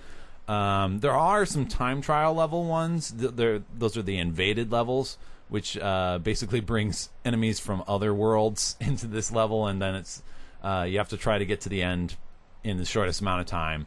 But it's just sort of a ranking. if you don't, so it's not like you have to do it over again. There's boss levels, and the boss levels are pretty big and impressive, and a lot of fun actually. And they're musical levels. Every world has the final one, and if you play the demo, this is one of the tracks, or one of the things that you can do on there as well. That's the one from the first world, which is sort of a rendition of Black Betty. And then there's another one. I hope there's not too much spoilers. If it was really fun discovering the songs and all that, but they're a great part of it. There's one that did a mariachi version of Eye of the Tiger. One that did that woo woo song that was in those Vonage commercials. I don't know. Anyway, but yeah, those have been fun because those are constant runner. Those are basically endless runner levels, and so the music interacts with what you have to do on the screen, like when you have to jump and when you have to punch things and stuff. And there's a lot of indications on there, so you don't have to worry about being a rhythm master or anything like that. Like there'll be a sign, there'll be something there that you're like, oh, that's that thing that means I need to jump coming up. And the world changes dynamically, and the art, the animation, the music in there, all spectacularly done, and all really fun with sort of a whimsical bent to it. Yeah. But that's what made having to replay things really enjoyable as well. I remember Origins looking so good, and that's what made me want to enjoy it so much more than I did. I think it looks better than Origins. Oh, that's actually even better then. Based on the fact that you can unlock Origins levels in the game and play them. Nice. So yeah, I mean, in addition to all those levels, you can unlock Origins levels. You can there's daily and weekly challenges that have world leaderboards and stuff. And they really emphasize the world aspect of it because like people's icons, like whatever character they chose, will flip around and it'll show like the flag that they're at. And you can look at leaderboards based on your country as well. And I thought that was kind of fun. The challenges, at first I wasn't sure where the challenges were coming from, but I think they may be just selections of levels throughout the game that you kind of have to do really quickly. But you can do particular levels to save these barbarian princesses that you can then play as. They have a lot of fun aspects to them as well. There's a ton of heroes to unlock that you can play as. But everyone basically operates the same. They all jump, punch, have a slam attack, and they can kind of float in the air for a little bit, and they can do a slide. Everyone can do the same things. It's just animations and different style. Yeah, basically. What else? There's local multiplayer. I think you can play up to 4 people or something like that locally. Probably. There's multiplayer soccer, sort of. God damn, there's like little monsters that you can unlock, and they keep producing like collectibles for you in the game, like the normal things that you're collecting through the levels, so that can help speed you up a little bit. There's multiple goals to strive for in each level, so there's these teensies that you're trying to find and save, and you have to look a little bit to find them because they're often hidden. And then depending on which teensies you save, because there's also a king and a queen, and then there's like 4 general ones, or some of them have just 3 teensies in them. Depending on which ones you save and how many you save, you get different cups for that, and then also the lums that you collect, which are just these little floating glowing guys. They're the basic collectible. Then you can unlock more cups for that, and then you can also get lucky tickets, which are basically scratch tickets that you use the 2 joysticks to scratch over. That's fun. And then those get you additional things as well. There's just a ton in there, and I was really getting to the point because I had it for like 4 days, I think 4 days, and I'm like, there's just so much more, and I'm having a ton of fun with this, and so I'm like, I think it might just be better to return this and buy a copy. Buy a copy because it's a lot of fun to just play it once, but I can see myself also being like, I got to really try to get some of this. I've already done that with some, but then some I'm like, oh, this is tough. And I'm like, you know what, I'm just going to go and continue progressing through the game. And then every once in a while I'll come back and I'm like, I'll try this level again and see if I can find that stuff I was missing. Awesome. Yeah, there's just so much in there. I mean, you look at a family-friendly side-scrolling platformer like this, and you might sell it off as, nostalgia or cheap stuff that doesn't really engage, but I find the gameplay and the design and just everything in there, just a lot of fun. Cool. I hate using the word fun because it's so subjective. It's applicable. But it is applicable. Sometimes games, you want to play this kind of games, though. Exactly. I'm obsessed with it. You just want a fun game. Like, it's one of those games where I'm doing other things, and then I'll just start thinking about Rayman Legends, and I'm like, oh, man, I should play that level again. That one was an awesome level. Yeah. That's great, though. Stuff like that. Yeah. I like when games are challenging but not tedious. Yeah. And I imagine from it, and I remember this from Origins, the feeling that I had there, too, that even though I wasn't enjoying what I was doing, it feels really, really tight. Yeah. Oh, yeah. They're very tight. That's controls. the element that is important to me, because we talk about Saints Row, and we talk about that Castle Illusion games. Right. And where, there's sometimes there's room on both sides where they just like bleed over a little bit sometimes, and it's like usually it works, but sometimes it doesn't. You just go with it. Yeah. This seems like a game that is super tight in controls, in presentation, in story, in gameplay, all of those elements. Like this is all it always works this way. Yeah. So that's important too. So that adds a lot to that enjoyment. Definitely. So maybe I'll check it out. Yeah. I'll give it a shot. I'm definitely. It's something that I think you could dip your toes into and then pull out easily. Okay. As well. What? I said okay. What do you want? Without having to feel like you're committed to the whole thing. So Yeah. it is something I do recommend trying it out. At the very least, try the demo, because they got a variety of levels there. They got a pretty easy one, a pretty challenging one, and then one of the music levels, and then you can also unlock some of the invaded ones, and those are all really challenging ones. Will do. Cool. Thanks, Craig. You're welcome. It's Splinter Cell Blacklist. Okay. I don't have a lot to say Are you about gonna it. put this on your blacklist? It is on my blacklist. So Blacklist carries over a lot of the changes they made for Conviction to the franchise. Remind me for what Splinter those Cell. were again. It was a lot of it was like cover base, a lot of really easily cover based where they put. Do you remember when they put up like the instructions like on the things, so it would have the words cover written on it and stuff. Sure. They would put that stuff highlighted on the pieces of the environment. The presentation is just, I love that style in Conviction. I played through Conviction, loved that game. Yeah. Liked it. You could mark targets and then like do an insta-kill with them. Like, it built up over time where if you made other kills, I think you got marks that you could do. And then you would mark them with the bumper button, and then just hit Y, and it would basically execute however many people you had tagged. Sure. Those elements I think were new in Conviction, and I enjoyed that gameplay a lot. So I was looking forward to playing another game of that, but I don't know if it was the mindset I was in when I started playing it, or if there were legit changes to the game itself this time around, but the stealth seemed ridiculously hard. Oh, yeah. And this first level that you go through, well, the first thing you do is just opening of the game, but after that, the main mission, the first mission that you do, it was like as soon as you were seen or anybody was alerted, that you had to restart from the beginning. And there wasn't a checkpoint, it was from the beginning. So I cleaned out this like whole area of this front part of this house, got into the house, cleaned out this area, and then one guy saw me at the end, and they made me restart the entire level over again. And about the second time that happened, I was out. I'm like, I'm fucking done. I don't care. Like, I was on the easiest level. I think I put it down to the easiest because I'm like, okay, this is obviously going to be frustrating. Right. I played it through smart. There's just one guy that saw me, or I did one like move, or I wanted to like quick kill him, and I didn't before he alerted somebody. So they like, oh, you were alerted, so you had to restart. Yeah. I was done. I didn't have the patience for it, and I'd already spent like 20 minutes twice, like going through and trying to get through it. So I wanted to like the game. I like the presentation. I like the style. Right. It looked great. The voice acting was great. Yeah. Everything was going for it. And then that happened, and I was like, no. So, there's all these there's co-op missions, there's multiplayer stuff in there, and I didn't experience any of that stuff. Didn't go through any of the story parts because I couldn't get past that first part because I'm an idiot, apparently. So I don't know what my problem was, but I wanted to enjoy it, and I didn't. Maybe I'll come back to it someday, but the mindset that I was in at the time I was playing it, I could not get through that, and I could not get over that hump. Yeah. So it was a bummer. Too bad. Did you find the cardboard box? Maybe that would have helped. No, I did not find the cardboard box.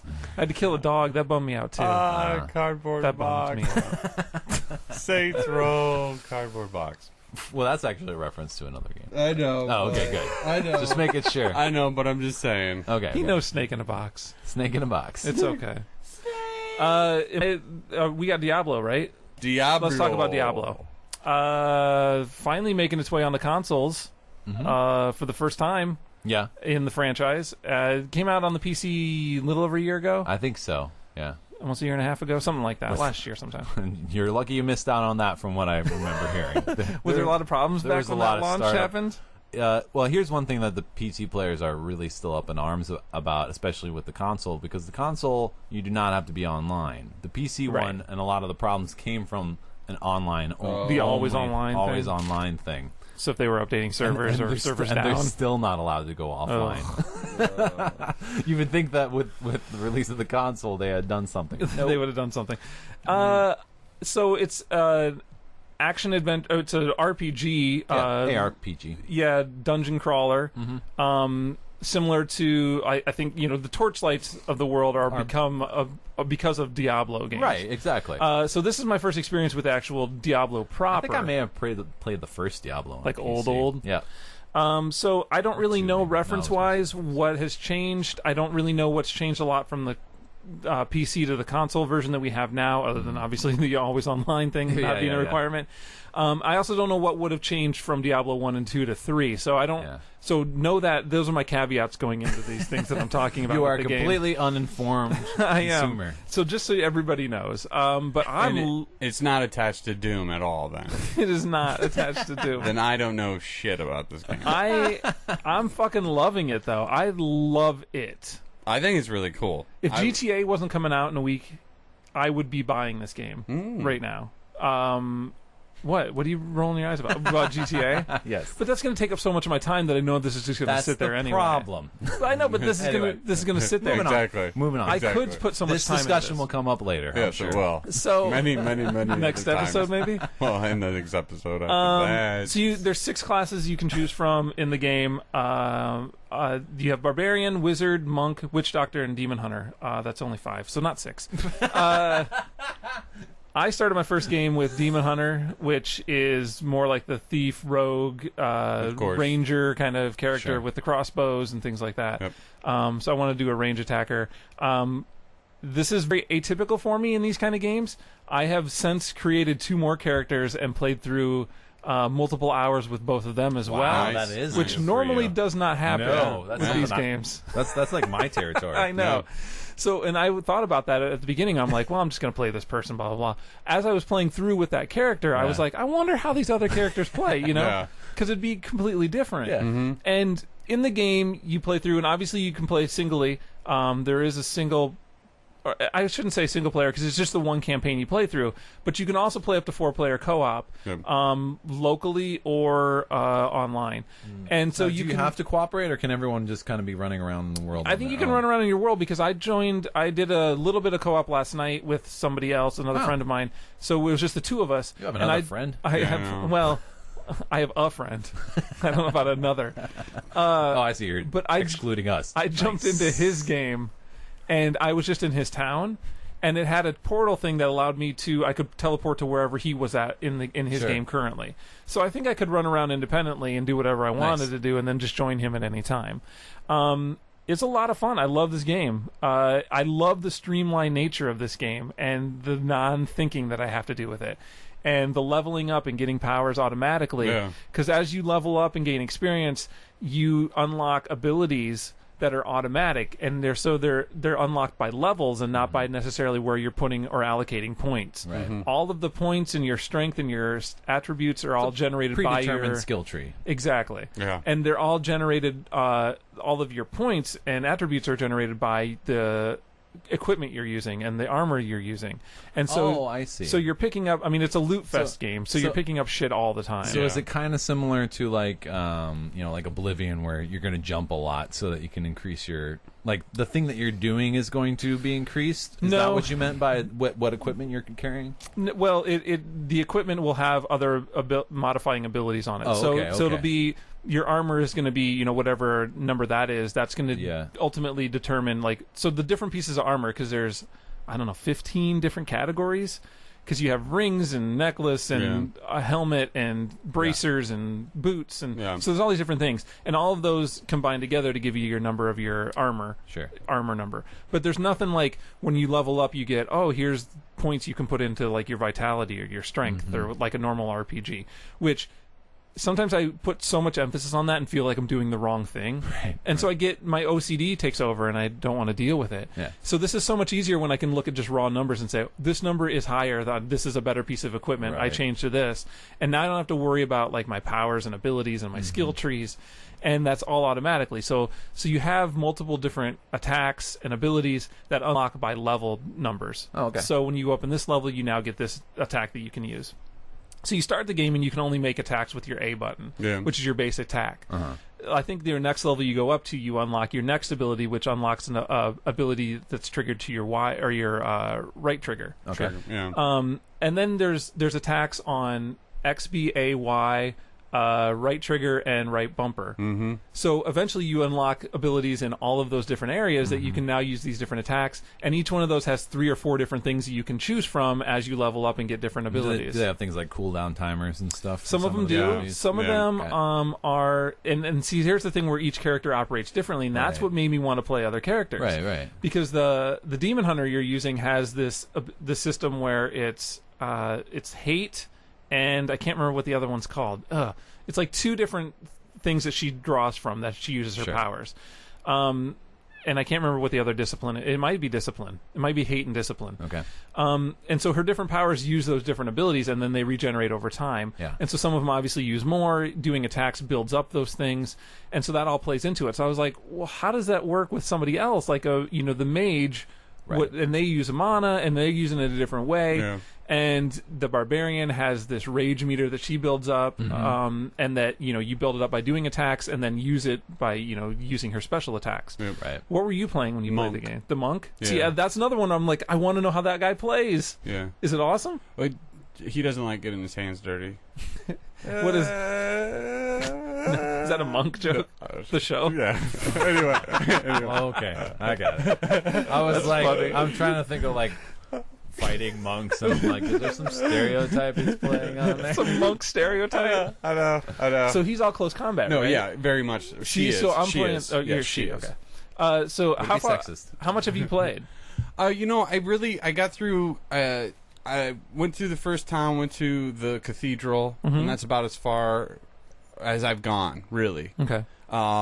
Really, I just I had a lot of it felt really big at first. It does. Some of the dungeons that you go into, or crypts, or where you go into the you go into these separate little sections, and they're fucking huge. Right, and how that works is you go into your map, monsters. And your map opens up as you explore through. So it's right now it's just like a dark area, and as you go in, it fills in that map. So I'm completely obsessed with completely filling in that map. And if I remember from original Diablo, the point isn't to get through it all in one go. It's to kind of duck in there, dig a little deeper, head out, sell the crap you don't need, upgrade your stuff, and then well, that's not how I play. Well, armor up so you can go in deeper. I explore every nook and cranny. But that's the problem, though.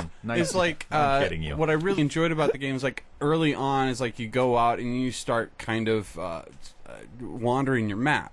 Even you're not wandering; they're sending you on a path, but you're wandering. And you get to a point where that little that goblin from Battle Axe shows up. Like you hit him for money. And so that treasure goblin or whatever he is. He's also in Charlie Murder. There's one of those running around there. And then you kick him and money falls out. Out of him. So, like, I see him and I start chasing him, which is brilliant for the game developers to put into this game. Draws you into bad areas. Really bad areas. Like, bad areas where you're like, I got to turn around and just get out. And I like the fact that some of the enemies will follow you. And some just are like, whatever. We'll stay here. Go back. He'll be back. And I like that aspect. I like the being able to kind of clear out sections, especially in those crypts where I felt very overwhelmed. And I'm like, I want to really visit this thing, but I want to kind of go a little bit further in the game because it got to a point where it was like, you need to visit another crypt because what you're looking for is not here. And I was like, well, I haven't. Your princess was in another castle. Yeah, exactly. I haven't gone through the whole entire thing, but I'm like, well, I don't know what's down here. And I like that aspect. It's almost like I felt like my character wasn't ready to be in that situation yet, even though I was able to handle my own and do what I needed to do. But it gave me that sense of like challenge. Like maybe should I risk it? And And I like that. I really like that.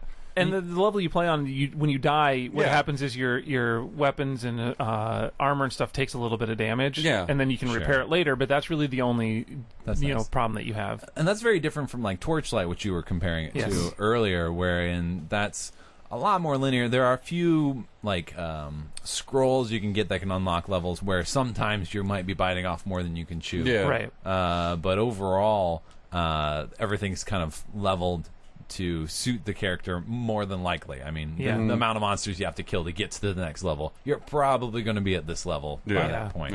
Yeah. So that's kind of cool. I mean, that sort of choice that you're given, because I could see myself being like, ooh, maybe I'll just try this out for a bit, and then getting lucky through a battle. I'm like, But that being said, I didn't run into any problems, although I am playing it on easy as well, because I kicked it way down because I'd never played the games before. Sure, I didn't know how it was going to be, and I wanted to just really have a passive experience with it. Right. You could have stopped that. I played it at easy.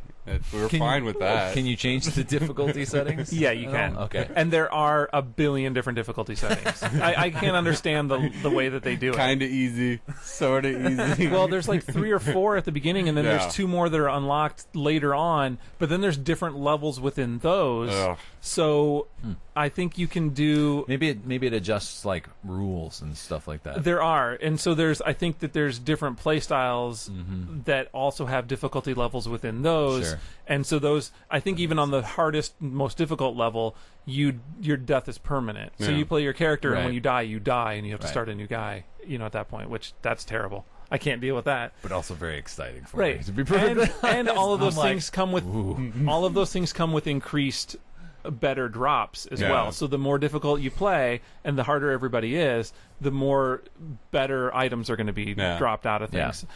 Because there are regular items in the game, there's magical items in the game, there's rares, and then legendary. Of course, yeah. So all that kind of stuff. Right.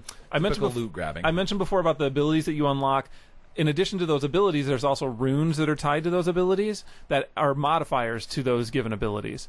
So each ability also has like 5 different runes attached to it that unlock by various level increases that you get, that now can modify this ability that you've been using to do something a little bit different. Yeah. So there's so many like variations, and you can change them all on the fly. Yeah. Right. You do pick up followers in the game as well. There's 3 different. I think there's 3 total. Maybe I think that's all there is. All 3 of them at the same time. You can only do one at a time. Okay, that's what I figured. But you can choose between them. Yeah. So you have one that gets like a warrior, you have one that's a mage, and one that's like the ranger. Sure. Long range attacker. And so they follow around as long as you want them. You can send them away. You can play by yourself, or you can have one of the 3. You can switch them up. You can equip them a little bit. You can usually they have a couple slots they can do. You can't fully equip them like you, but you can give them their weapons and their shields and their any of their armor stuff. They level up on a more limited basis, but they have powers and abilities that you can assign to them as well. What happens when they die? You know what? I think that I've gotten one. See, that's the thing. I haven't had a lot of problems with like being in trouble. Sure. Where we die, but I think there was once that I had one of my guys die. And I noticed that his bar was empty. Yeah. And I went over by him, and then he just stood back up. So I don't know if it was a revive thing that, like, if you just went back to them, because I don't think they die permanently. Yeah. Do they have a revive system in the co-op that you played? Do you know? We didn't get to the point where it was a problem. Okay. That might be something. But when I could see it being. That I have same died system. once or twice because I did run into a thing where I went into this cave and I'm like, I'm going to check this out. Holy fuck! What just happened? And there was these 3 big things that like basically just raped me right there in front of everybody. It was not good. So I died, and they give you 3 options as far as you can either go back to your base camp, or you can revive right where you're at there, or I can't remember what the third one was. Maybe restarting from your last save point or something. But you can revive right at that spot, and your weapons take a little bit of hit or whatever, so you have to get them repaired. Right. So that was awesome. I like running around with those followers. They help out a bunch. It's nice because my person being at range now, I have the like close combat, the whatever he is, I can't remember. But he runs in and like attacks everybody, and I just stand at range. And one of my powers that I have for that, the Demon Hunter lady, is she basically turns into a turret. Like, you hold down the right trigger, and she just does these rapid fire things, and she can spin. Yeah. Nice. So I just spin her around, and she's like a turret that takes everybody out. It's hilarious and awesome. I didn't like the look of those guys. They were all creepy. The Demon Hunter ones? Yeah, the Demon Hunter. But they don't look like that when you start, because they get basically stripped down, and then you build them up with whatever you find. I know, but they're all blue and evil looking. Nah, she's awesome looking. You should see her now. with my rocking my legendary crown. Oh, she's awesome. I know one of the things that they talked about, or that I've seen other people talk about, that was changed in the console version is that a better drop system. Oh, yeah? So it's more tailored towards the class that you're playing. Oh, that's nice. Because in the past, I believe on the PC side, the drops are completely random. Get a bunch of junk and you have to sell it all. But it's also, they have a marketplace that you can go sell that shit in, and which is not in this, I mean, a real world marketplace. Yeah, player-to-player marketplace. Exactly. Yeah, that's what I thought. And that's not here. So, I mean, I understand that change because they want to more tailor there, and there they probably want to foster that kind of you know, network and that world. Yeah. So it makes sense that you'd want to go find stuff. But I like being able to like get stuff that's more applicable to you. Yeah. And then there's there's crafting in the game that you unlock this blacksmith and he can craft things for you. And now it becomes now I'm not hardly selling any of my stuff. I'm burning it all down and making like you get the raw materials out of it, which you then need to have him create these other objects for you, which are a lot of the better objects. So I've been going that route with a lot of my equipment stuff and extra equipment. And I've been totally not. I've been able to eschew my like hoarding complex. I was wondering about that. I think it's because I know I'm going to get better stuff, and stuff is dropping so much that I feel like it doesn't matter because I'm always getting better things. So when I saw that chest sitting out, I was like, "Oh, what's this chest for?" And it's like, "Oh, put stuff in it." I'm like, "Oh, Jeremy's gonna love that thing." But it's only got 20 slots. I'm still gonna love it. But you can spend money and buy more spots. Yeah, exactly. I wish they allowed real world money. No, I'm joking. I've been fine with it. So. I don't know. I'm having a blast. I think I'm up through the middle of Act 2, maybe towards the Act 3. But like I said, I moved over and played some other characters. It was much easier when and that was the other hook for me. It was starting those other characters. Yeah. I didn't give a shit about story, so I was able to speed through some of that stuff, and it went so much faster. Yeah. I get into the levels with those secondary characters. I didn't feel the need to like look at every corner of that thing, so I just went through, and if I found the exit, I went to that next spot. And just went from there. I didn't find the need to painstakingly go over it again with the secondary people. So it's just a lot of fun. I like that they're also different. And like you said, playing the monk, I want to know what that guy plays like. So I want to go play that.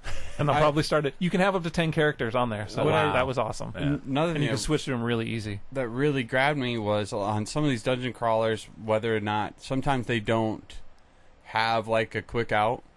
Yeah. Like you have to backtrack back through where you came. Where this one, you can still backtrack, or it has, I love how it has, like, if you get to a certain section of that cave, it might have, like, just go back to, this will port you back to the opening of this. I think that at all times there's also something else you can do that will teleport you back to town. If you have, like, the... I think it's like the back button or something. Really? Yeah, and I don't think it happens right away. I think it's as you go into the story. That's awesome. I seem to remember that being the case now, where I can... I never think about it, but... The placing... It's just the only thing is some of those, like, crypts and caverns felt really, big. Like, huge. They're huge. They felt like monster... That was the You thing. get in some areas that are huge. Yeah. I like that everything's randomly generated, too, so that when I go through on another playthrough... Some of these areas are open that weren't there before. Oh, wow. Like, now this one that I would normally go into this, I went into this one on my first playthrough, now I can't get in there, and now this other thing's open, and it's a different kind of looking place. Cool. The main things are the same, but there's these secondary things that aren't part of the main story that are randomly generated, and they're different each time. So that's kind of cool. I like that a lot. I love the game. I think it's really well done. It's to me, it's ported over really well. I don't know how it played on the PC. I know that was a concern for people, how it was going to play on a controller. Right. I think the mapping of those abilities to those different buttons, basically the whole left side of your, or the whole right side of your controller is all your action stuff, is brilliant. Yeah. It's done really smart.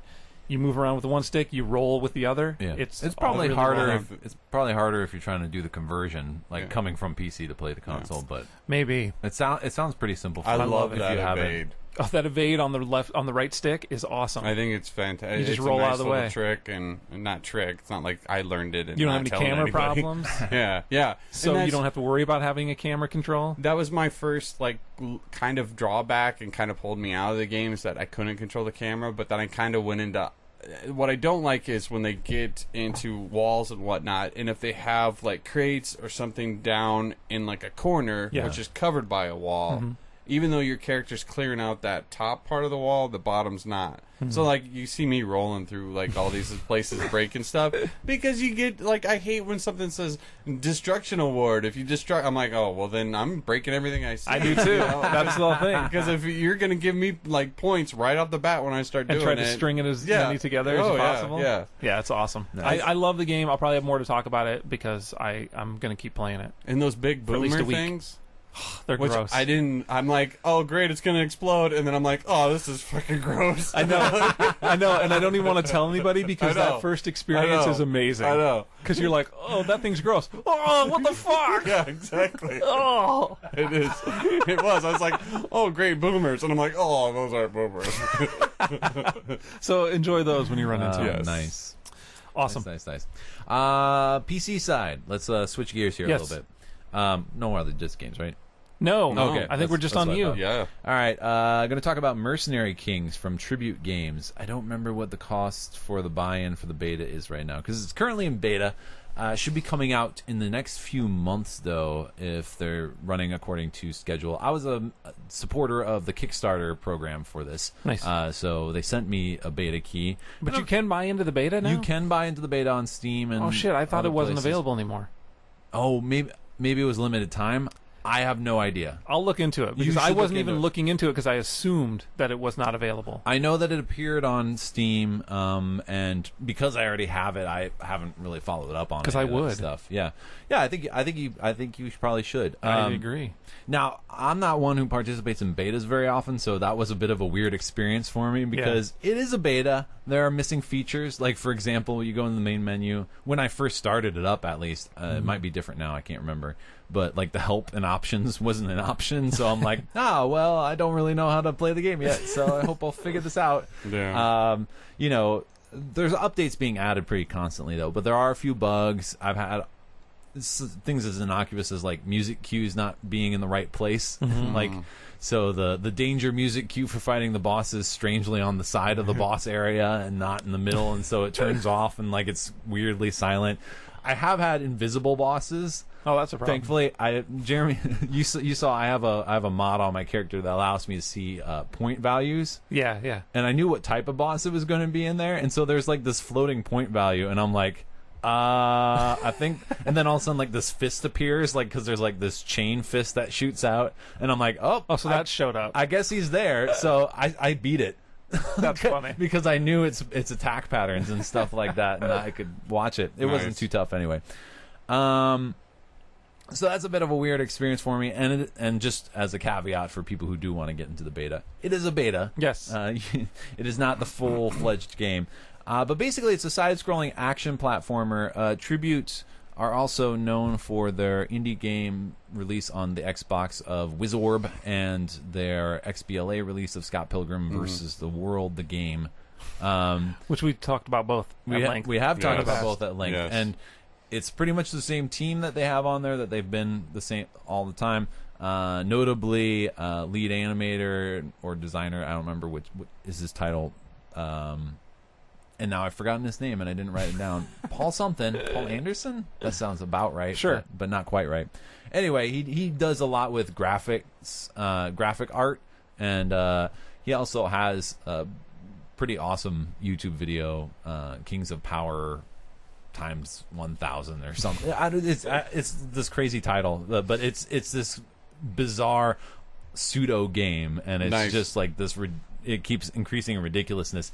Asura's Wrath reminded me a lot of that game, of that video. That's fun, actually. And it's got Tribute's characteristic retro graphics. What is that? Probably like a 32-bit era. Yeah, probably 64, maybe. No, not quite that far. But anyway, 16. You can have 32. You can have up to Somewhere in there. 4 players. There's tons of crafting. You can craft performance mods, which you can put 2 on your character, and they give you enhanced abilities. That's that computer mod I was talking about before. I also have one that randomly makes me shoot 2 bullets at the same time.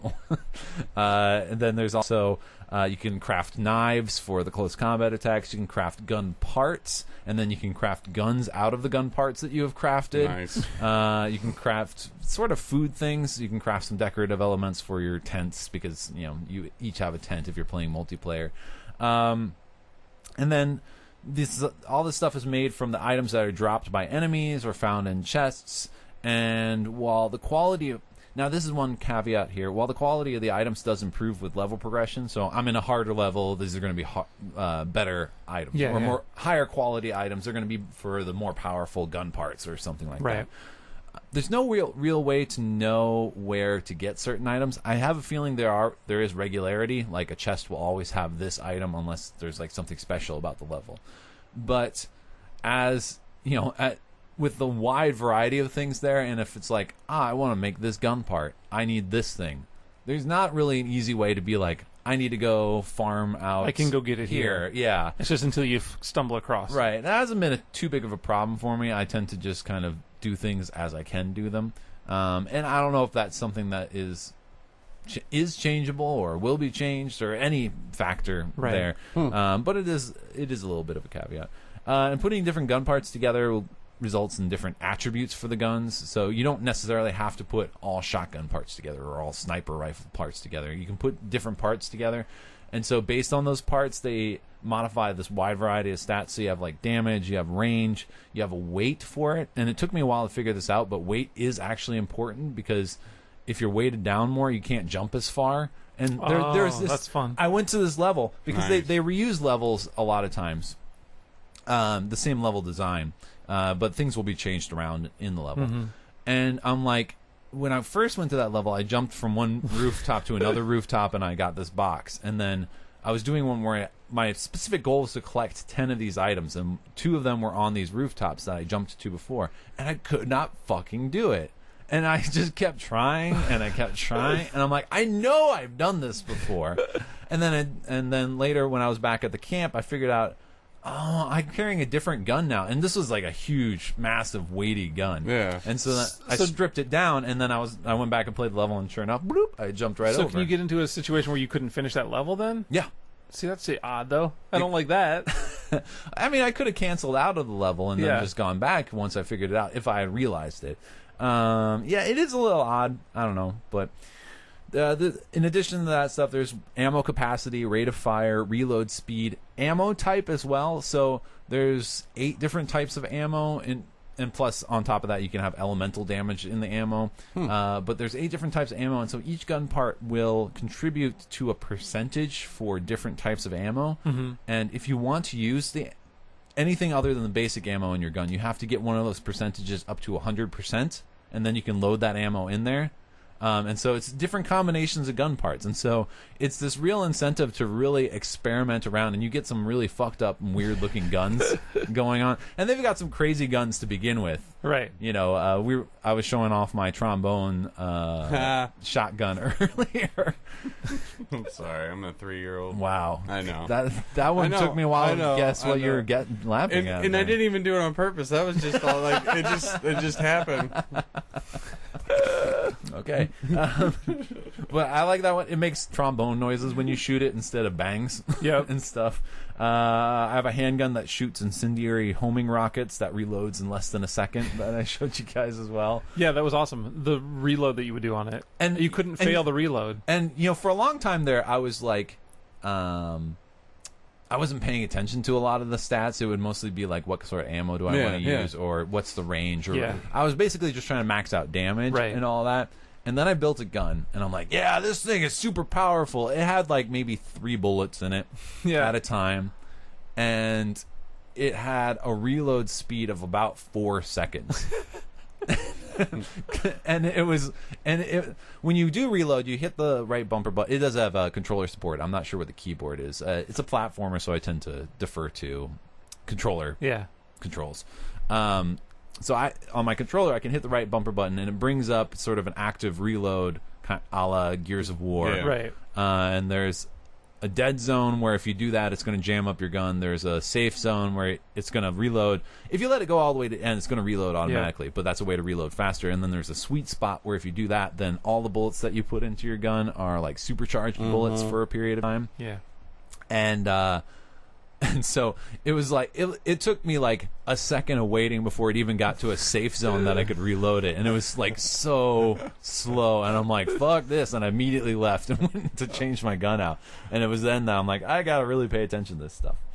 And that's the whole hook of the game, right? I mean, like that's a big hook crafting, of the game. Yeah, that's a huge hook of the game. And being able to do so much different stuff. Right. I mean, another hook is just sort of classic side-scrolling platform shooting. Yeah. Sort of a la Contra. Not exactly Contra, but, you know, kind of. It's like Contra meets Mega Man. Yeah. I like that comparison there. Mm-hmm. There's a variety of mission types. There's rescue missions, capture missions. Capture missions are maybe the hardest, mostly because I forget they're capture missions. Capture missions are like you face a little mini boss at the end, and then you're supposed to whittle them down to low health, and then you need to remember to bring shock grenades with you and throw the shock grenade at the dude when he pokes his head out of like whatever mech he's driving around, and I constantly forget that and just blow them up. Yeah. And then it's like, and I'm like, woo, I did that. And then mission failed. I'm like, what? And then you play your sad trombone. I did. Womp, womp, womp, womp. Exactly. And then you blow them up. There's sabotage missions, extermination missions, and you can choose which ones you want to take on. They'll unlock, as you do missions, it unlocks more missions, but you don't have to do all of them. You know, there's a core mission that will be marked, and they're marked differently. There's a core mission within the rank that will unlock the next rank, because you have little military ranks that you're going up. And despite the game being in an unfinished state, I find it to be a lot of fun. You know, awesome. There was actually a couple months where I wasn't playing it. I played a little bit at the very beginning, and there was very few features in there, and I kind of screwed myself over because the very first mission that you play, I didn't know there was a map. There's a map you can bring up originally, and that will show you the target destination. So I was just kind of tooling around, and I'm like, where the fuck do I need to go? He's playing it like we'd play it. I know, right? Because they didn't have the help and options. This is your beta experience is every game Sean and I play. Yeah. That's what it's like to be us playing a game. Oh, wow. How do you guys put up with video games? We don't. We quit most of the time. I quit sucks. So I was trying. I couldn't figure out what I needed to do to succeed in the mission, and so then I kept failing, and I'm like, fuck it, I'll just do the other missions because there's a lot of other missions. Yeah. And so then I'm playing through every other mission in this rank, and there's like, you know, probably a dozen or so, and getting there, and all this time I'm going, well, when the fuck am I going to get to craft some guns? Where I can't. I thought gun crafting was like a huge aspect of this game, and I can't fucking change. I got this stupid ass pistol I've been using since the very beginning. I can't change shit here. And then eventually, once I figured out there's a map, I'm like, you know, maybe that was my problem in that first level. Go back to that first level. Turns out it was a rescue mission to rescue the person who allows you to craft guns. Oh, so you had to save her. Yes. To make guns. Yeah, because the rescue missions generally add people to your camp. That's funny. Yeah, so I went through almost the entire first rank without crafting guns because I couldn't. That's awesome. I left it till the end. And they're like, here's your first mission. Hey, play this mission. You know. This is an important one. They were really trying. Start here. They were really trying. And, I'm not going to start here. And so I admit, you know, at first I didn't get into it, and I kind of left it sitting there for a while, but then you were I mentioned it in passing, and you got interested in it, and so I'm like, you know, I haven't played that in a while. Yeah, I've been wanting to see stuff about it. And so I got back into it, and I really got into it. I think I'm up to like 13 hours played now or something. And I think halfway through in the ranks. I don't see myself not buying it. Yeah. It's two double negatives, I think. It's got controller support. I will. Okay. I'm going to pick up a controller. I'm going to play it when it. I'll see about the beta thing, but if it's not available, then I'll wait till the game comes out. But I will be playing it. Plus, Tribute Games tweeted you that video clip. That's right. They were very excited about it. So I'm looking forward to it because I think it looks great. It looks awesome. I'm very. I like this stuff. I anticipate that gameplay a lot. So, but then I think it's a problem if I buy a controller for my PC. I think that's a slippery slope. I don't know if I want to go down Hook it up to your TV, man. I can't. What? I can't because I got to move that PC. I don't have like a laptop. If I was running a laptop, it'd be easy. I could just throw it in there. Do all your PCing on the TV, man, like I do. What, move that PC in there? Yeah. That can't happen. What? I got a wireless keyboard. I write emails on my TV. I know, but I'm not going to run a cable to there. No, you move the console out there. I can't move that out there. Jesus. Have you seen how much shit I got out there? Can't put that. Everything's an excuse with you. That's correct. All the usual ones. Is that it? Are you done with Mercenary Kings? That's it. All right. We'll probably talk about more down the road. Yeah. Well, yeah, it's in beta. I mean, it's half-baked right now. So what's that? I'm going to have to get a fucking computer. I'm half-baked. I've got some old computers you could have. Look at that you can't play any games on. Exactly. Here you go. What? No, they're decent. Are they? They're the old studio computers. I was thinking more like war games. War game. Like you have to put the phone on it. Yes. The modem. Well, I do have one that's practically that. Let's go steal some old games. All right, we're done, right? Yes. This is it. That's it. All We're right, done. signedinpodcast.com is our website. You can find links to our Facebook fan page, all of our past episodes, our forums, all the other Pseudo Radio shows. You can find links to our Twitters. Maybe we'll have contests. I forgot. I have 2 PC games that I can give away because I already have them. Steam games? Yeah. Nice. Well, they're. You can. I can get Steam keys, or I can get DRM free versions as well. To you. So you leave that up to the winner? Yeah, they would be able to choose between because I can't get both. So what are you doing for the contest? I don't know. We'll have to talk about it. But I have one I have one for FTL, Faster Than Light, which is a fantastic roguelike. Maybe I'll win that space one that came out last year, and then also Proteus, which gets a lot of debate about whether it's an actual game, but is something I enjoy. I don't know. Maybe we'll wait until next episode, or maybe we'll do something in between. Okay, cool. You let me know. Check the Twitter. I mean, I would want to do it through the official Twitter. The official Twitter that is actually just your Twitter. The official Twitter that I have commandeered since the beginning. Yeah. And that's Signed In Podcast. You, for like a day, had your own Twitter account, and then you got rid of it. It's still there. It's still there. Is it still there? I still add it once in a while when I don't want to include signed in. All right. So I'm on He Twitter. never sees it. I'm on Twitter at Signed In Podcast. Craig is on Twitter at Prof Dresser. And Sean is on Twitter at Shonix. There you go. You can email us at comments@signedinpodcast.com. We'd love to hear from you there. Even if you don't get us on iTunes, leave us a review. Nobody's done it. Nobody. It's our 5th year. You know what you can get us for our 5th year anniversary? A review on iTunes. That is the new 5-year anniversary, though. Is it? Yeah. It's paper, wood, then iTunes review. Yeah. They put, is that what it works? They put twerk in the English dictionary, and now the 5-year is automatic. I think there's an Amazon review before the iTunes review. Amazon review? Yeah, well, that's if you're selling something. Facebook like. Facebook like is 1 year. That's 1 year, yeah. Twitter follow is 1 year. Facebook like is 2 year. The social media anniversary. I'm trying to remember.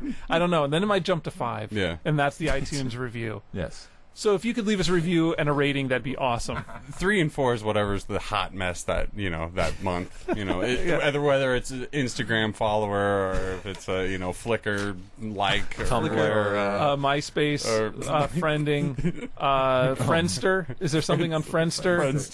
LinkedIn, LinkedIn comment, Foursquare check in. If you could check in at the Pseudo Studios on Foursquare, that'd be great. Oh, man. I can't keep all this straight. Yep. All I want is an iTunes review. That's all I want. That's all we want. No, doesn't it sound so simple now in comparison? Seriously, thanks everybody for an awesome last bunch of years. Yes. 5, I can't believe it's crazy.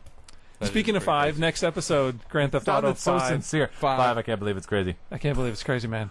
It's crazy. Grand Theft Auto 5 is coming out. I know there are other games, but I don't give a fuck. I know. About anything else. I know. Grand Theft Auto 5, problem. you may not want to show up, Craig. Or you might. I'm going to... You know what? I'm going to show up. And then just derail everything? And counter your exactly. Grand Theft Auto 5 with maybe a couple PC games that are practically working. Practically working? What are you talking about? Like the gameplay is practically the same as going to work. Oh, there you go. Awesome. Because that's what Grand Theft Auto feels like to me. No. That would be an awesome job if that was your actual job. No. When? Stock market? Grand Theft Auto? Standing on a subway track and using a rocket launcher to blow everything up? Yeah. Yeah, that'd be a good job. See? Now you're talking. It's going to be amazing. I can't wait. That's always my closeout in Grand Theft. I kind of miss that. It's like when I've finished a mission, I... fuck shit up until it's just to the point where I can't escape it. Then it's just I leave the game. Power off. Yep. That's how I do like that about. That's like one of the shining thing about Grand Theft Auto for me. What are you talking about? You love Grand Theft Auto though. Well, like the 4 had its moments. Well, you know what I like about Grand Theft Auto? Nothing. It's not state mandated that I play it. It is though. The state you live in is. No. Sorry. State of emergency. Oh, how about that, Rockstar? State of...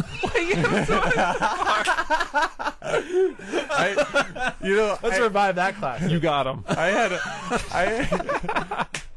I might even just break that out to play it. It State of emergency? I think it still has some makings of a classic game. Does it? But I had a great. I'm trying to end the show. Awesome. I know, and I'm sorry. I never even mentioned the mouse, the mushroom noise from Mickey Mouse. It's creepy. It made me think I was killing the wrong thing. Like I wasn't supposed to kill it. Nice? Oh, it's like it's really weird. But they show back up again. Yeah, okay. And I just lost train of thought. Oh, I was talking to someone and they were talking to me about games. Yeah. And they were like, "Oh, you Just play a lot now? of It games." was us. Not you guys. No, this was at work. And they're like, "You're into games," and I'm like, "Yeah." And they were like, "Oh, so you're just a Call of Duty guy, right?" And I'm like, "No." "Oh, you're a Halo." Went through all the first-person games I fucking hate, and I'm just like, No. "You don't know me." You don't know me. Yeah, I know, man. Is that what you did? I did. And then you speared him? I did. Did you do it in that sort of weird two-tone voice too? Because that would be really creepy. I didn't fit the stereotype, which I really liked about it. It was pretty cool.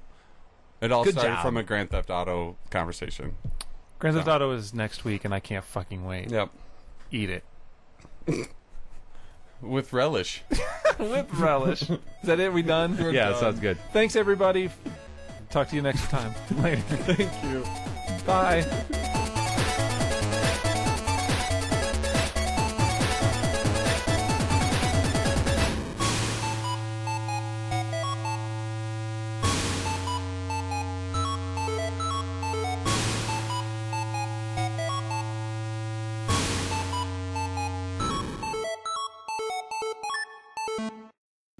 Should we just keep going? Thanks for the memories. Thanks for the 5 years. 5 Thanks, years. everybody. Bye. Peace. Bye. Later.